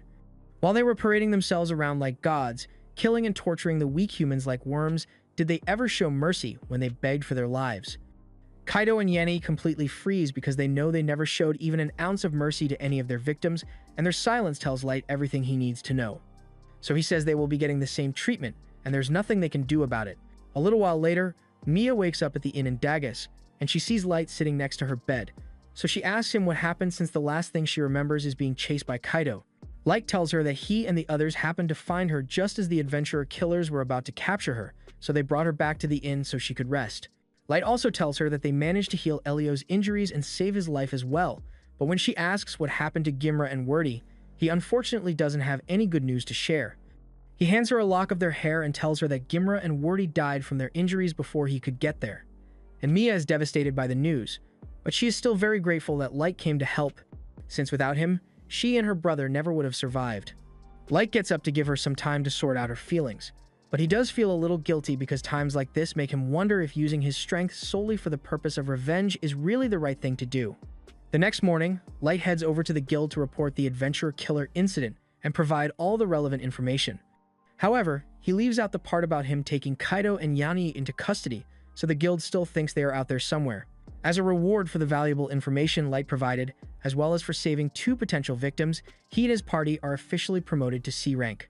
Later on, Light sits down to have a chat with Mia and Elio, and he asks them what they plan to do now, so Elio tells him they are going to quit adventuring and move back to their hometown. Light asks why they want to quit since he's sure they could find another party to team up with. But while that may be true, it wouldn't feel right to form another party so soon after Gimra and Wordy died. Besides, they also need to take what's left of them home so they can hold a funeral for their beloved friends. Light understands the sentiment, but he asks what Mia plans to do about her magic studies since the whole reason she became an adventurer in the first place was so she could earn enough money to attend the academy. Mia says she's going to focus on self-studying for the time being, and she is going to work hard so that by the next time she runs into Light, she is no longer a novice. After Mia and Elio leave, Light decides to head back to the Abyss to see how things are going over there, and upon arrival, he is greeted by May and Ellie. He asks them for a status update on their investigation, and May presents him with a file containing everything they were able to learn from Kaido and Yannick. Apparently, descendants of a maestro are known to have an easier time leveling up, and there is a legend that says if a maestro is left unchecked, it could lead to the destruction of the entire world. This revelation gets Light curious about how powerful a maestro must be to have the potential to destroy the whole world single-handedly, but unfortunately, they don't have any more information on the topic. What they have learnt so far came from a conversation Kaido had with the captain of the White Knights a few years ago, and even though Ellie used her forbidden magic to extract as much of the memory as possible, it was still severely fragmented, so they couldn't learn much. Light asks what condition Yannick and Kaido are in now, so Ellie opens a portal to show him, and those two look like they've been through hell. Since there's no more information to be gotten, Light decides it's time to get rid of them, so he summons a creature called Dead Man's Banquet, and it devours Kaido and Yannick in incredibly brutal fashion. Now that that's been taken care of, he asks Ellie how things are going with her other operation. She cheerfully tells him that all preparations are complete so he can begin his revenge on Sasha whenever he wants. But first, she'd like to start by capturing the White Knights since all their members are apparently sub-maestros, and she isn't sure what they are capable of. The vice captain of the White Knights, Mikhail, also happens to be engaged to Sasha, so Ellie thinks he would make a good hostage, and Light is impressed by how well she has thought this out. Meanwhile, over in the Elf Nation, Sasha is having a good old time telling Mikhail about how she betrayed and made Light beg for his life with a pitiful expression on his face, and Mikhail seems to be enjoying the story a lot.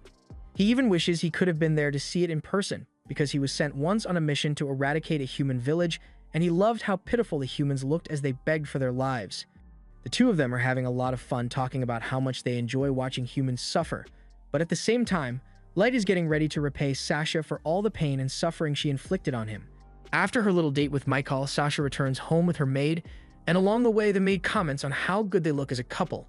However, their path is soon blocked when a human slave drops a bunch of food on the road because an elf started whipping him for no reason, and the only thing Sasha can think of right now is how useless all humans are. It's going to take a while to move all the food out of the road, so she stares out the window in boredom while she waits, but that's when she sees a familiar silhouette walking down the alleyway. Sheer dread takes hold of her as she darts out of her carriage to make sure that wasn't really Light, but after searching the entire alley, she finds no sign of him. So she starts trying to convince herself that there's no way that could have been Light because he died years ago. However, as she turns around, she finds a note stuck to the wall telling her to come to the giant tower, and it was signed by Light, so she starts freaking out. Her maid soon comes running to check on her and finds Sasha on the ground in despair because if Light really is alive, then she's going to lose everything she gained from killing him, including all the reward money, her noble status, and even her engagement to Mikhail. Meanwhile, from a nearby rooftop, Light and Ellie watch Sasha panicking on the floor, and this is a nice start to Light's revenge, but Ellie has much worse in store for Sasha. But she's not the only one with a heavy dose of karma heading their way, because over in the White Knight camp, two of the knights, Nia and Kia, are having the time of their lives fermenting a human slave by using him as a human dartboard. And while that's going on, Sharfet over here is shoving his face deep in the chest of his human slave, and she is forced to play along because she doesn't want to end up as the next dartboard. This meeting was called to discuss the fact that after Keto disappeared with the holy sword Grandius, he apparently went around killing adventurers and was defeated by a human, so the higher-ups want them to go in and clean up his mess. Sharfet doesn't understand why they should have to deal with the problem that Keto created, but Musk gets up and reminds him that Keto was one of their members, so they are directly responsible for anything he does. While Sharfet is still busy fraternizing, the screams of the man getting tortured are starting to annoy him, so he tells Nahia and Kaya to cut it out already and just kill him. But they refuse because they are having a lot of fun. They bought the slave with their own money, so they should have the right to do whatever they want with him, and they find it way more disturbing that Sharfet enjoys making out with humans so much. Musk tells everyone to stop arguing so much because they are White Knight, and personally, he believes that it is his duty to give humans a swift and fleeting death so they don't have to suffer through their pathetic lives, but they don't agree with his ideology at all. Throughout this whole squabble, the Knight Captain has been trying to keep his cool, but the others are really getting on his nerves now, so he tells them to be quiet, and the anger in his voice carries so much weight that it literally has all of them quaking in fear, and even give a bird a heart attack. Now that they are all quiet, he tells Nahia and Kia that it's bad form to torment their victims so much, so he tells Sharfet to put the poor guy out of his misery. Sharfet obeys the captain's command and points a finger at the man, and in an instant his head is blown clean off his body. The captain then tells Nia and Kia to get rid of the corpse, and the woman on Sharfet's lap is terrified by what just happened, but he tells her there's no need to worry because he'd never do that to her. He then says she is free to leave now, so she gets up and takes her leave, and once she's gone, the captain tells Sharfet that he is free to have whatever hobbies he chooses, but he should limit his fraternizing with humans. Elves are known for mating with human masters to create submasters, so he can't go thinning out the bloodline with his affair. However, Sharfet tells the captain there's nothing to worry about because he was never actually going to have a child with his slave in the first place.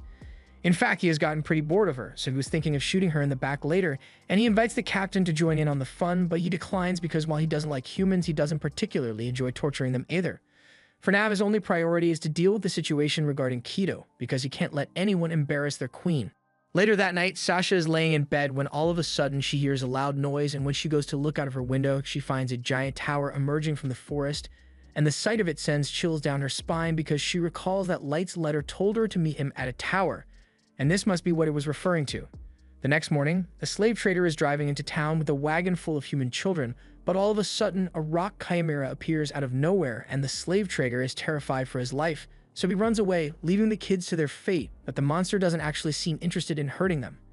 A little while later, the elves in the city have started experiencing a shortage in food supply because all the trade routes are infested with monsters now. The elves think it has something to do with the giant tower that randomly appeared recently, and the nation is apparently investigating it, but they are short-handed at the moment, so they are offering adventurers good money for any information on it. Light, Gold, and Nemumu are also in the crowd of adventurers, and after a few minutes, a pair of elves notice Nemumu, and even though she's human, they think she's hot, so they walk over and try to convince her to ditch Light and join their party instead. Nemumu restrains herself and simply tells the two to get lost because Light is the only one she will ever serve, and Light tells them they had better give up while they still can. But the elves get offended that a human would dare to reject them, so one of them throws a punch. However, Light casts a lightning arrow to force him back, and as soon as everyone realizes what just happened, they recognize him and the others as the new party of humans from Dagas who are apparently extremely powerful. Knowing that they can't beat Light, the elves back off, and Light is pleased with how this turned out because news of his presence in the elf nation is bound to spread now. Meanwhile, out in the forest, a group of elf adventurers decided to take on the quest to gather information about the giant tower, but to be safe, they forced a little human girl to come with them, so they can use her as a diversion if they get attacked. After all, the only thing human slaves are good for is to act as bait, and when the girl falls to the ground because she's too exhausted to move, the elves threaten to beat her senseless until she gets back on her feet. They start complaining amongst themselves about how lazy the livestock is, but all of a sudden, one of them notices a drop of saliva land on his hand, and in the next moment, his head is completely chomped off by the rock chimera. The chimera then takes a bite out of the other elves, and the little girl falls to her knees in terror because she thinks she's going to be next. But as the monster approaches and takes a whiff of her, it realizes she is a human, so it backs off and walks away. The girl breathes a sigh of relief because she thinks she is finally safe, but just then, a group of scary-looking men come out of the woods and start talking about how lucky they are to find one out here. The girl is on the brink of crying because she thinks she's about to be enslaved again, but to her surprise, the men dump a bottle of healing potion on her and start talking about getting her a set of proper clothes and some food. It turns out that they are actually part of Light's team, and they were tasked with rescuing as many human slaves as they can, so the leader of the group contacts Oyuki to organize a drop-off at the secure location. Meanwhile, up on the tower, Oyuki is hard at work, controlling all the monsters in the area to make sure they only target the elves that are harming humans when all of a sudden, Ellie comes over to check on her. She asks Oyuki how she's holding up since this is the first time she has had to control so many monsters on the surface at once, but she says she's doing fine. Still, Ellie is worried that there might be issues with the mission, or that this might all be a test from Light to see how they handle moral dilemmas, but Oyuki tells her she's overthinking it because everything has gone according to plan so far. Just then, she gets a message from the ground team, and they tell her they are ready to make the drop off. So once they arrive at the village, they leave the girl in the care of the village, so she should be safe from now on, and she is very grateful for all they have done for her. As they are returning to their base, they start talking about how awful it is that humans are being used as monster bait, and they wonder why the other races even hate humans so much in the first place, but they can't come up with any real answers. Their leader tells them there's no point in pondering it now, because they'll be leaving bright and early tomorrow morning, so they had better not be late. That night, Sasha is sitting in her room grinding her teeth over the fact that she can't get to the tower alone because there are monsters over level 1000 in there. At this rate, it won't be long before the nation officially mobilizes the White Knights, and if they make it to the tower before her, they are going to find out that she didn't actually kill Light, and she can't let that happen. So she needs to figure out a way to make it over there so she can finally finish Light off with her own hands. The next morning, the Elven Council holds a meeting to discuss what to do about the recent rise in monsters, and since they aren't fully aware of what the monsters are capable of, one of the officials suggests that they should send in their best forces before any harm befalls the citizens, and she asks the White Knight captain what he thinks about the plan. Hardy says he is aware how important it is that they keep their citizens safe, but he can't agree with such an idiotic plan. Sending the White Knights out with no clear intel would be like using a fine sword to poke through the mud, and no matter how good a sword is, it remains useless if you don't know where to strike. The Queen sides with Hardy on this matter and decided that the best course of action would be to increase the reward for information on the tower, and once they have gathered sufficient intel from the adventurers, they will dispatch the White Knights. No one can go against the Queen's orders, so the meeting is concluded, but the Chancellor seems to be holding a grudge because he thinks the only reason the Queen sided with Hardy is due to the fact that she's his mother. Later on, Hardy heads to his mother's chambers to thank her for supporting him because now he and his men won't have to go out and do the dirty work in person. His mother laughs and says she'd never let her precious son be out in any serious danger, but the mystery of the giant tower is a pressing issue, so they will need to deal with it soon. He asks if she thinks this might be the coming of another Dark Lord, but that's not necessarily what the Queen is worried about.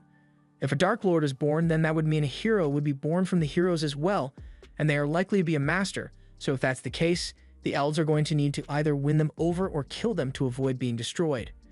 Speaking of which, Hardy recalls hearing about a potential master a few years back, but the Queen says the boy turned out to be regular, so he was apparently disposed of. She asks why he's so interested, but Hardy says he was just thinking about how he would have loved to be a part of that mission because he thinks all humans are pests who deserve to be eliminated. The next morning, the guild posts even more quests for information on the giant tower, and a ton of adventurers show up, including Light and the others, but while they are walking, Sasha happens to pass by and she recognizes Light's voice, so she turns around and demands that he show her his face immediately. Light tries to play it cool and tells her that he's wearing a mask to cover burn marks on his face, so he can't remove it, however. Sasha completely ignores him and smacks the mask right off his face. As much as Light really wants to crash out on Sasha right now, that would undermine the grand revenge plot he spent years preparing for. So instead, he remains calm and pulls his hood back, revealing a terrible burn all across his face. Sasha can't recognize Light's face with all the gruesome burns, and she thinks it looks so disgusting that she yells at him for tainting her eyes with such a foul sight, even though she was the one who demanded to see it. After Sasha is gone, Light reveals that he didn't actually burn himself just for the sake of keeping his identity hidden, and the marks on his face are just illusions created by the mask. He's just glad it was effective enough to trick Sasha into leaving him alone for now, but as they step into the forest, the pair of elves that Light humiliated earlier seem to still be holding a grudge against him. Light notices the elves chasing after him, but he's got bigger things to deal with right now, so he decides to give them a chance and warns them to back off if they don't want to die. However, the elves think he is bluffing because there's no way a human would be able to beat them, so they keep chasing after him, and Light just chooses to ignore them for now since they aren't worth stopping to deal with. A little while later, Light and the others eventually arrive at the agreed-upon meeting spot, but no one else is here yet, so it looks like they are going to have to wait a few minutes. However, just then, those two elves manage to catch up, and Light is sincerely impressed that they were able to keep up with him all the way here. Their dedication is truly commendable, but it's too bad that that's the only good thing about them. Light already gave them a fair warning, yet they still insist on fighting him, so he is left with no other choice. He calls out to Mara and asks her to handle these two for him. And all the while, the two elves are mocking Light to their heart's content because they think they are about to make him pay for disrespecting them. However, the smiles on their faces quickly vanish as soon as Mara shows up and she tells them it's already too late to beg for their lives because from the moment they started insulting Light, their fates were sealed. Mara then proceeds to devour the two whole, and after she's done, Light apologizes for wasting her time with such a trivial matter, but she says it's no big deal because for him, she would gladly devour 1,000 elves even though they taste terrible. A little while later, the rest of the team arrive and Light is glad to see them. He asked them to come here so they could escort him through the forest to the tower since flying there isn't an option with so many other adventurers around. Suzu takes charge and begins leading the way back to the tower, and along the way, Gold says he's glad to see Jack again, but he's surprised that he took the time to come all the way out here when he didn't have to. Jack explains that it was mostly Ellie's idea for him to come here, but he also didn't want to leave the Lightster alone to do all the hard work by himself. After hearing Jack call Light the Lightster, all the girls immediately become hostile towards him because of a lack of formality, but Jack thinks they are a bunch of hypocrites because, for one, Light never asked them to be overly formal with him. And two, if they keep distancing themselves from Light with formalities, then he's going to end up on a lonely pedestal with nothing but servants instead of friends, and if that's what they want to happen to Light, then Jack is more than willing to throw hands to knock some sense into them. However, before a fight could break out, Light tells Jack to calm down because he doesn't want him causing a scene out here. And the same goes for the girls, so everyone falls back into line and continues walking toward the tower. The tension between them was still pretty high at first, but at the end of the day, none of them really hate each other, so things settle down pretty quickly. Though Light isn't exactly sure what Suzu over there is thinking. She suffers from extreme shyness, so she isn't able to talk to anyone other than her trusty musket lock, which is a shame since Light has a ton of questions about her. Like the fact that her summoning card listed her as androgynous, so he isn't sure if she's a girl or a boy, and he can't exactly check for himself, so he's just been going off assumptions.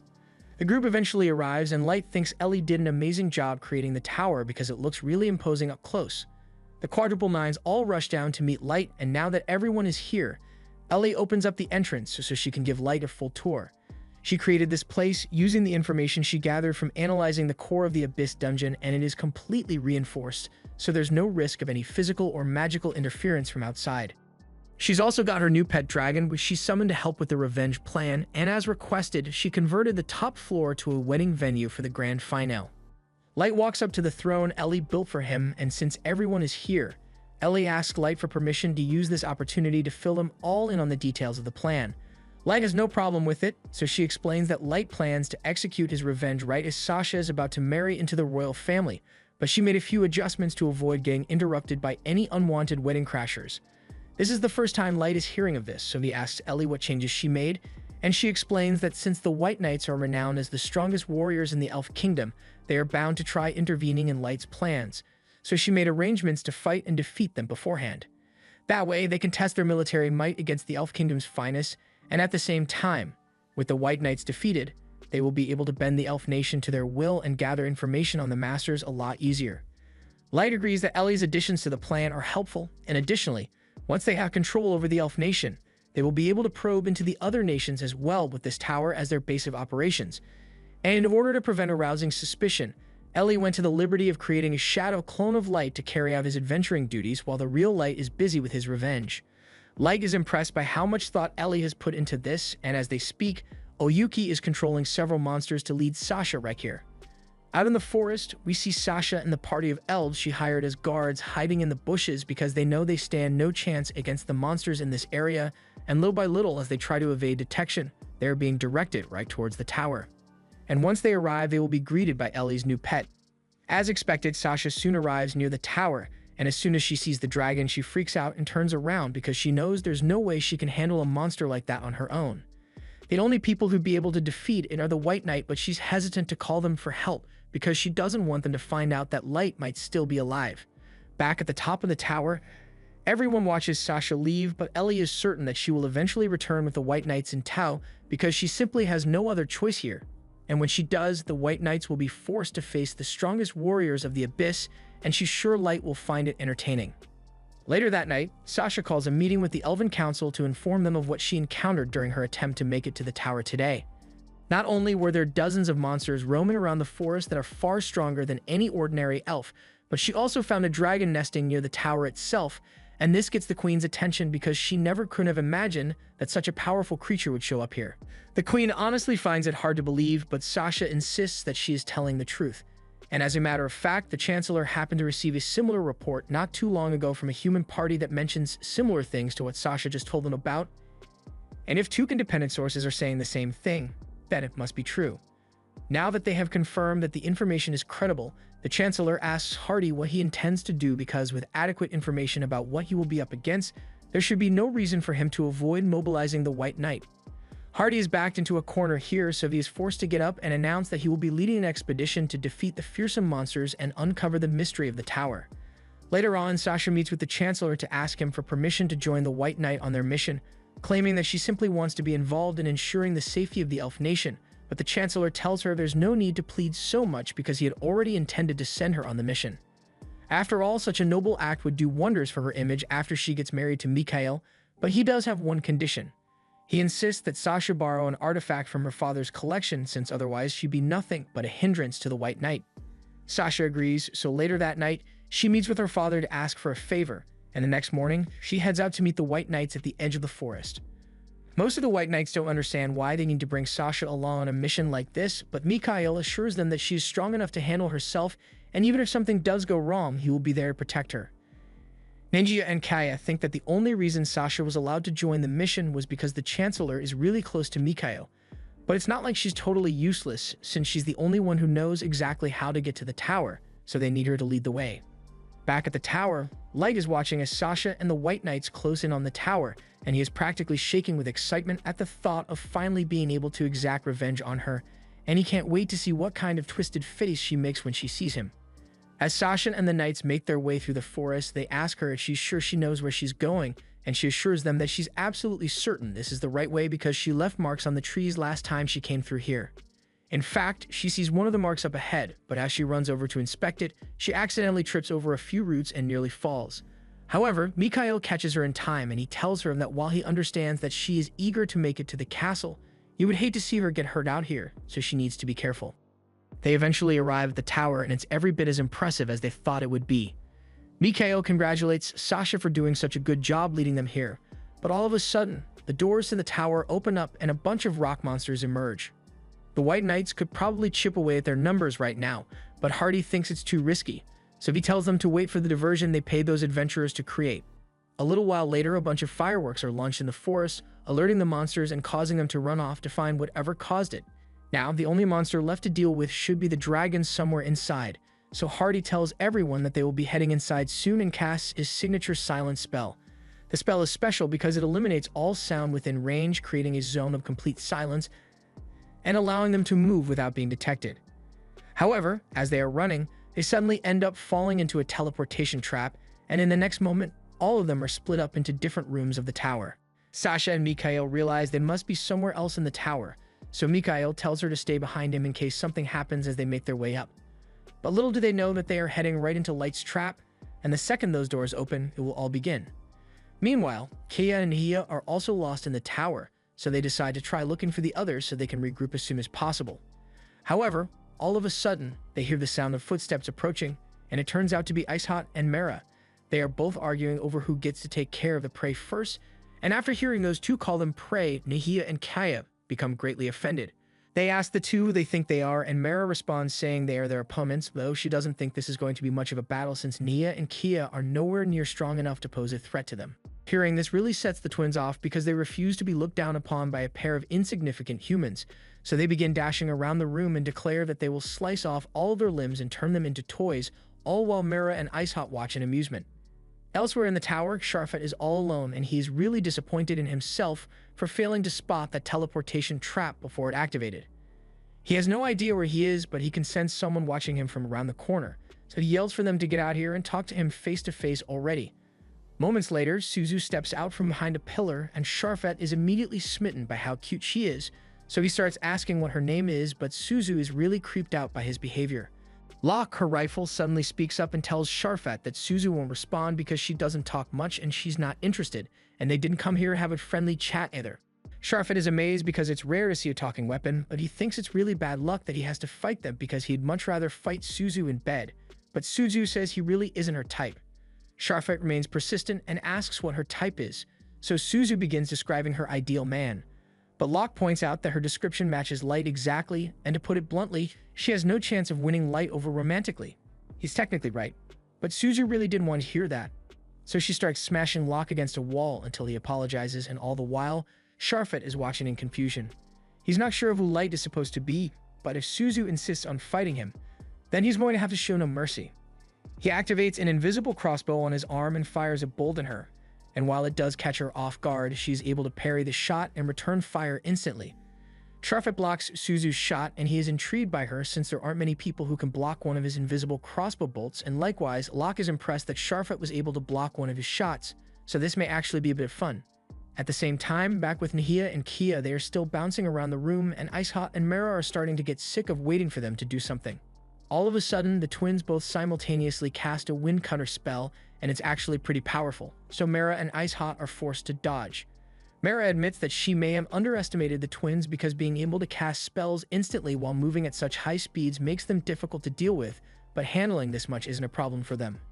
However, Nia and Kaya say they've still got a lot left in the tank, so in the next moment, they both unleash a massive wave of wind cutter spells, forcing Icehot and Mara to go on the defensive, and once Nahia spots an opening, he throws a dagger into Mara's back, rendering her immobile while Kaya swoops in and chops her arm off. The twins begin mocking Mara for thinking she stood a chance against them, and they say they are going to chop off Icehot's leg next, but to their surprise, Mara doesn't seem fazed by the fact that she just lost an arm.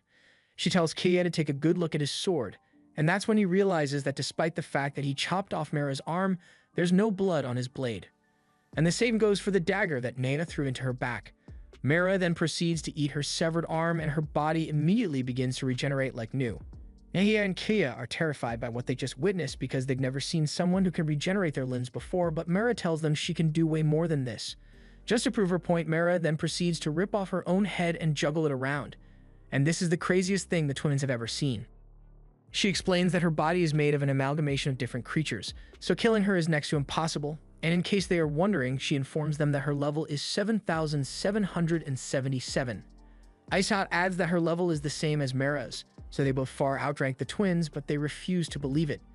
They've never heard of people with such high levels before, so they assume Mara and Ice Hot must be bluffing, because if their levels were really that high, then they wouldn't have needed to dodge those attacks earlier. Ice Hot explains that that was all Mara's idea to make this battle more entertaining for Light by messing with them, so they pretended to be weaker than normal to give them a false sense of confidence. The twins still refuse to accept it and launch another wave of wind slashes at the two, but this time Mara and Ice Hot decide not to move. All the slashes literally bounce off their bodies. Nia and Kia are starting to get desperate, so they rush in to attack the two with their swords, but even though they didn't defend themselves at all, the strikes had no effect, and it was at this moment that Nia and Kia realized that they were sorely outmatched, so they did the only reasonable thing they could think of. They took off. Ice Hot refuses to let them get away, so she prepares to attack, and Mara forms a shield to protect herself so she doesn't get caught in the crossfire. Meanwhile, Sharfet is still fighting Suzu, and so far she's been doing nothing but dodging his attacks, so he begins provoking her on to fight back. At one point, he corners her with a large barrage of shots, but she manages to come out unscathed, which really impresses him, so he asks her once again to become his girlfriend. After all, whoever this Light guy she likes is, there's no way a loser like that is good enough for her. However, saying that was the biggest mistake of his life because till now, Suzu had just been treating him as a mild annoyance, but as soon as those words left Sharfet's mouth, she had nothing but murderous intent aimed towards him. Back with Nia and Kia, they've just run into a wall in their attempt to flee, so Kia suggests they should run along it since it will eventually lead them to an exit. However, all of a sudden, they are hit with a sudden heat wave, and realize it must be coming from Ice Hot. At this rate, they'll be burnt to death if they don't do something quickly, so they both agree to work together to create an ice wall. However, immediately after the ice wall is created, it begins to melt under the intense heat, so they are forced to continue casting it over and over until their mana eventually isn't enough to keep up and their bodies begin to burn up. And the crazy part is that Ice Hot hasn't even launched her attack yet, so all that heat was generated just by her charging up her attack. Back on Sharfet's end, he is currently learning firsthand why it's a bad idea to make Suzu angry. She fires countless bullets and has them all locked onto Sharfet, so he is forced to run for his life. He tries countering them with his crossbow, and actually might have been able to put up a good fight against Suzu at max power, but unfortunately for him, each one of her bullets inflicts status elements when it lands, so when the first one hits, he receives the confusion status effect, and from there, he was no longer able to counter her bullets, so he was Swiss cheese shortly thereafter. Kay and Nia are also in terrible shape, but they are still alive thanks to one of the enchantments that Ellie placed on the tower. It automatically limits damage to make sure no one dies prematurely, and it's a good thing too, because without it, these two would be nothing but a pile of ash by now. The two of them are barely able to speak now, but they start begging for mercy. And Mara finds this hilarious because from the information they gathered on them, they always enjoyed tormenting human slaves mercilessly for no reason. She lets them know that mercy is a luxury they won't be provided with because she has orders from Light to interrogate them for information while inflicting as much pain and torment as possible. So they've got a lot of suffering ahead of them. The two try pleading with her not to do this, but before they could even finish speaking, she suddenly forces two eels down their throats to begin their torture. Over on Suzu's end, Sharfet is barely able to move as a result of all the negative status effects she inflicted upon him, but Suzu is still pissed, so she walks up to him and starts stomping on his face. Locke pleads with her to calm down because they have strict orders not to kill Sharfet, plus with her current position, he can definitely see her underwear right now. That last statement snaps Suzu out of her blind fury due to embarrassment, and she now realizes she went way too far. She begins tearing up because she thinks Light is going to be mad at her for ignoring his instructions, but as Light is watching from his throne room, he's not mad, he's just disappointed that the fight ended so early. He is curious about how things are going for Sasha and Mikhail, but he doesn't want to check in on them with the screen because he wants to savor the moment they come through those doors. The two of them have been walking through this hallway for a long time now, and Mikhail is starting to get the feeling that they are being led somewhere. But the only thing on Sasha's mind is finding Light as soon as possible, so she can kill him before anyone else finds out he is alive. Meanwhile, Must is still wandering through the tower before he eventually runs into Jack. Jack apologizes for taking so long to get here, but he's really not interested in the whole holding back gimmick the others are going for, so he straight up tells Must that he is over level 7,000, and it would be in his best interest to surrender before he gets hurt. Must refuses to believe such an outlandish claim because even the captain is only level 3,000, so Jack must be bluffing. Jack doesn't really care if Must believes him or not, but he really doesn't like picking on weaklings, so he plans to make this quick. Must is enraged by the fact that Jack just called him a weakling, so he readies his axe and prepares to strike him down. However, Jack effortlessly swats the axe away and mocks him for being too slow. Must can't believe what just happened, but he refuses to give up and charges back in to attack some more. Yet again, Jack swats away each and every one of Must's attacks, and then he flicks his finger, sending Must straight into one of the pillars. Must has finally realized that Jack far outclasses him in strength, but he still can't grasp the idea of a person over level 7,000 because he didn't know something like that even existed. Still, he refuses to let this be the end up from because he still has so many people to save. But speaking of saving people, Jack has heard all about what Must considers as saving. In his mind, humans are nothing but insects that plague elf kind, so he has deemed it his duty to exterminate them all to save them from their unfulfilling existences. He refuses to let Jack get in his way, so he calls upon his weapon's ability and offers up part of his life force for a power boost. He knows Jack is way stronger than him, so he tells the halberd to shorten his life as much as necessary. And as much as Jack hates Must's ideology, he respects him for having the guts to go all out like this to win, so he decides to do the same. Must brings his axe down on Jack, but to his horror, Jack is once again able to block it easily, and this time his hand has turned black. Jack then shifts into his ultimate form and tells Must that his attack wasn't bad, but he's way out of his league here, so he never stood a chance of winning. After that, Jack punches Must straight in the face, sending him flying into a pillar, and normally, Must would have died from that, but thanks to Ellie's enchantment, his head is still in one piece, so Jack has officially completed his mission. That leaves Hardy as the last White Knight to deal with, and he is up against Mizuna, so this isn't going to end well for him. Mizuna announces that she is the strongest person here, and her master wanted to see how her strength would measure up against the strongest elf, which is why she was told to come fight him. Hardy doesn't think Mizuna is a serious threat, so he tries aura farming a bit and just stands there while ignoring her. Aura farming aside, he can tell that Mizuna isn't bluffing about being strong, and by proxy, that means whoever her master is must be even stronger. But that doesn't matter to him, because he believes he is the pinnacle of strength, so no one could possibly measure up to him in terms of power. He draws his sword and stands there for a few moments, analyzing Mizuna's stance and defenses, but she didn't come here to spend time thinking about attack strategies, so when she gets bored of waiting, she makes the first move and launches a strike so powerful that it blows out a section of the tower wall. Hardy couldn't react to the strike at all, so his sword was cut clean in half, and his body sustained critical damage. Izumi is confused because she didn't think the fight would end so soon, but Hardy is out cold and he's not waking up anytime soon. Just then, Ellie starts yelling at Mizuna over the comms network because she went and destroyed part of the tower for no reason. It can be fixed automatically, but it costs Ellie a tremendous amount of mana to keep this place maintained, so she doesn't like Mizuna causing unnecessary collateral damage. Mizuna apologizes for her mistake, but all of a sudden she hears some sound coming from Hardy's body, and it turns out that he's casting a healing spell on himself. A few moments later, Hardy has been healed enough for him to get back on his feet, and Mizuna isn't sure what she should do because she didn't expect him to be able to recover from her earlier attack. Ellie explains to Mizuna that the only reason Hardy wasn't cut in half earlier is because of the barrier that she put around the tower, so none of the elves can really die within its area of effect. That said, Mizuna is just going to have to subdue Hardy again, but Ellie reminds her to hold back so she doesn't end up destroying the walls again. Mizuna promises to be more careful, and as Hardy gets back on his feet, he apologizes for underestimating Mizuna's strength earlier, but now that he knows she is a formidable opponent, he says he won't make the same mistake again. He immediately activates his silent barrier, but what most don't know is that the barrier actually drains stats from Hardy's opponents and transfers those stats to him. Furthermore, he is able to create an invisible blade that most opponents cannot even perceive, so with his stats gradually increasing and a weapon in hand with immeasurable reach, he wonders how Mizuna plans to respond. To his surprise, he sees Mizuna put her sword away and square up against him, which seems like an odd approach when facing an opponent with an invisible sword, but he's not going to let his guard down. However, in the end, it didn't matter that he kept his guard up because Mizuna was able to perception blitz and punch him so hard that he gets sent flying into the wall.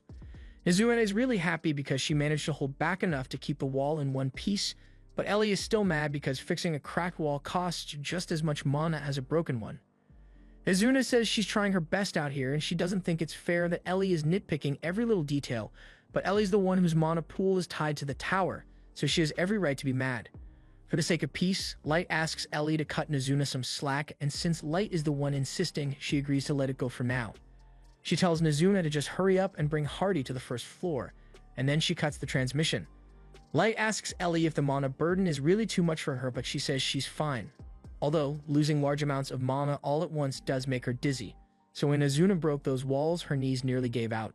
Just then, Oyuki informs Light that the guests have arrived at the door, and that means the main event will be starting soon, so he instructs the others to be on their best behavior.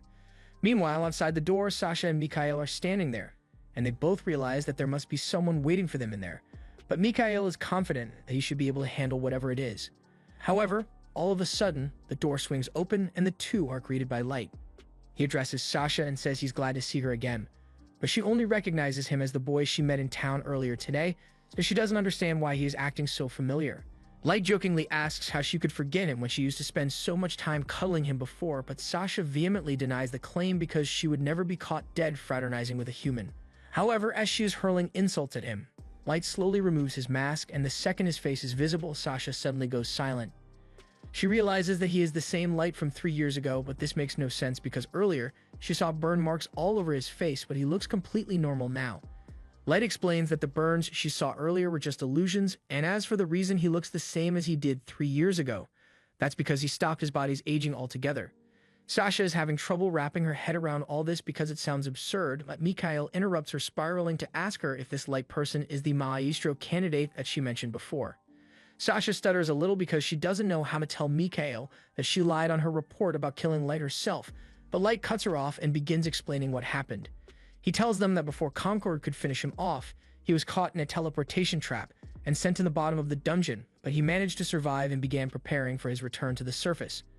Mostly because he wanted revenge, but also so he could find answers about why he was targeted and who was pulling the strings behind the scenes.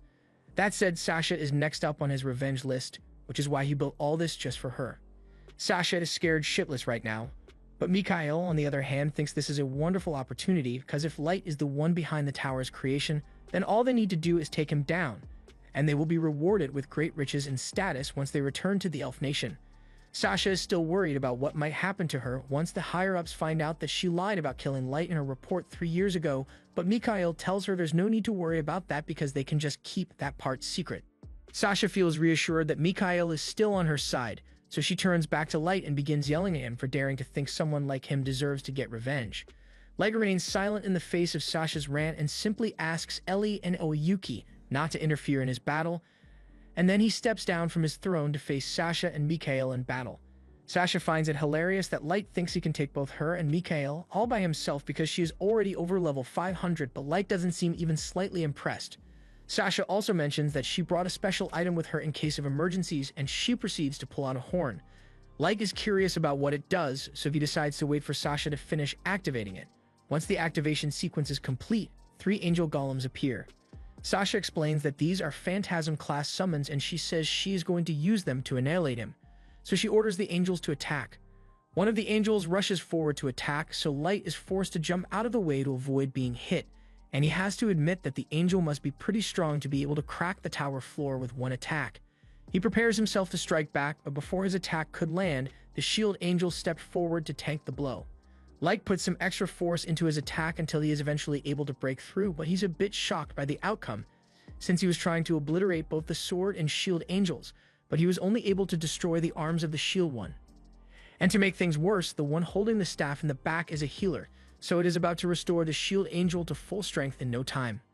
Meanwhile, Sasha is back to being terrified because she never thought Light would be strong enough to damage the Phantasm angels, and when Light notices the panicked expression on her face, he decides to gloat a little and reveals to Sasha that he is currently over level 9000.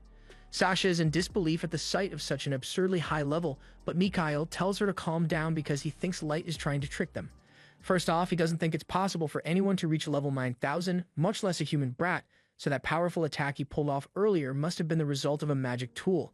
Sasha agrees with Mikhail, so she sends the angels out to attack Light again, but he's not going to be pulling any punches. First, he uses some earth magic to distract the sword and shield before binding them with shadow magic. And while they are restrained, he proceeds to destroy the healer so the sword and shield won't be able to recover from his attacks anymore. However, Sasha doesn't seem too worried about this because she just blows on the horn again, and by the time Light strikes the sword and shield, Sasha has already resummoned the healer. She laughs and explains that the horn allows her to summon the angels any number of times without consuming any mana, so he's never going to be able to get rid of them. Light realizes the angels are going to be really annoying to deal with if Sasha can just resummon them every time he destroys one, so he decides to take care of the problem at the source by targeting Sasha. However, just when he was about to hit her, Mikhail stepped in to stop him. Light is impressed that Mikhail's shield is strong enough to block one of his attacks, but he says the shield does a lot more than just blocking.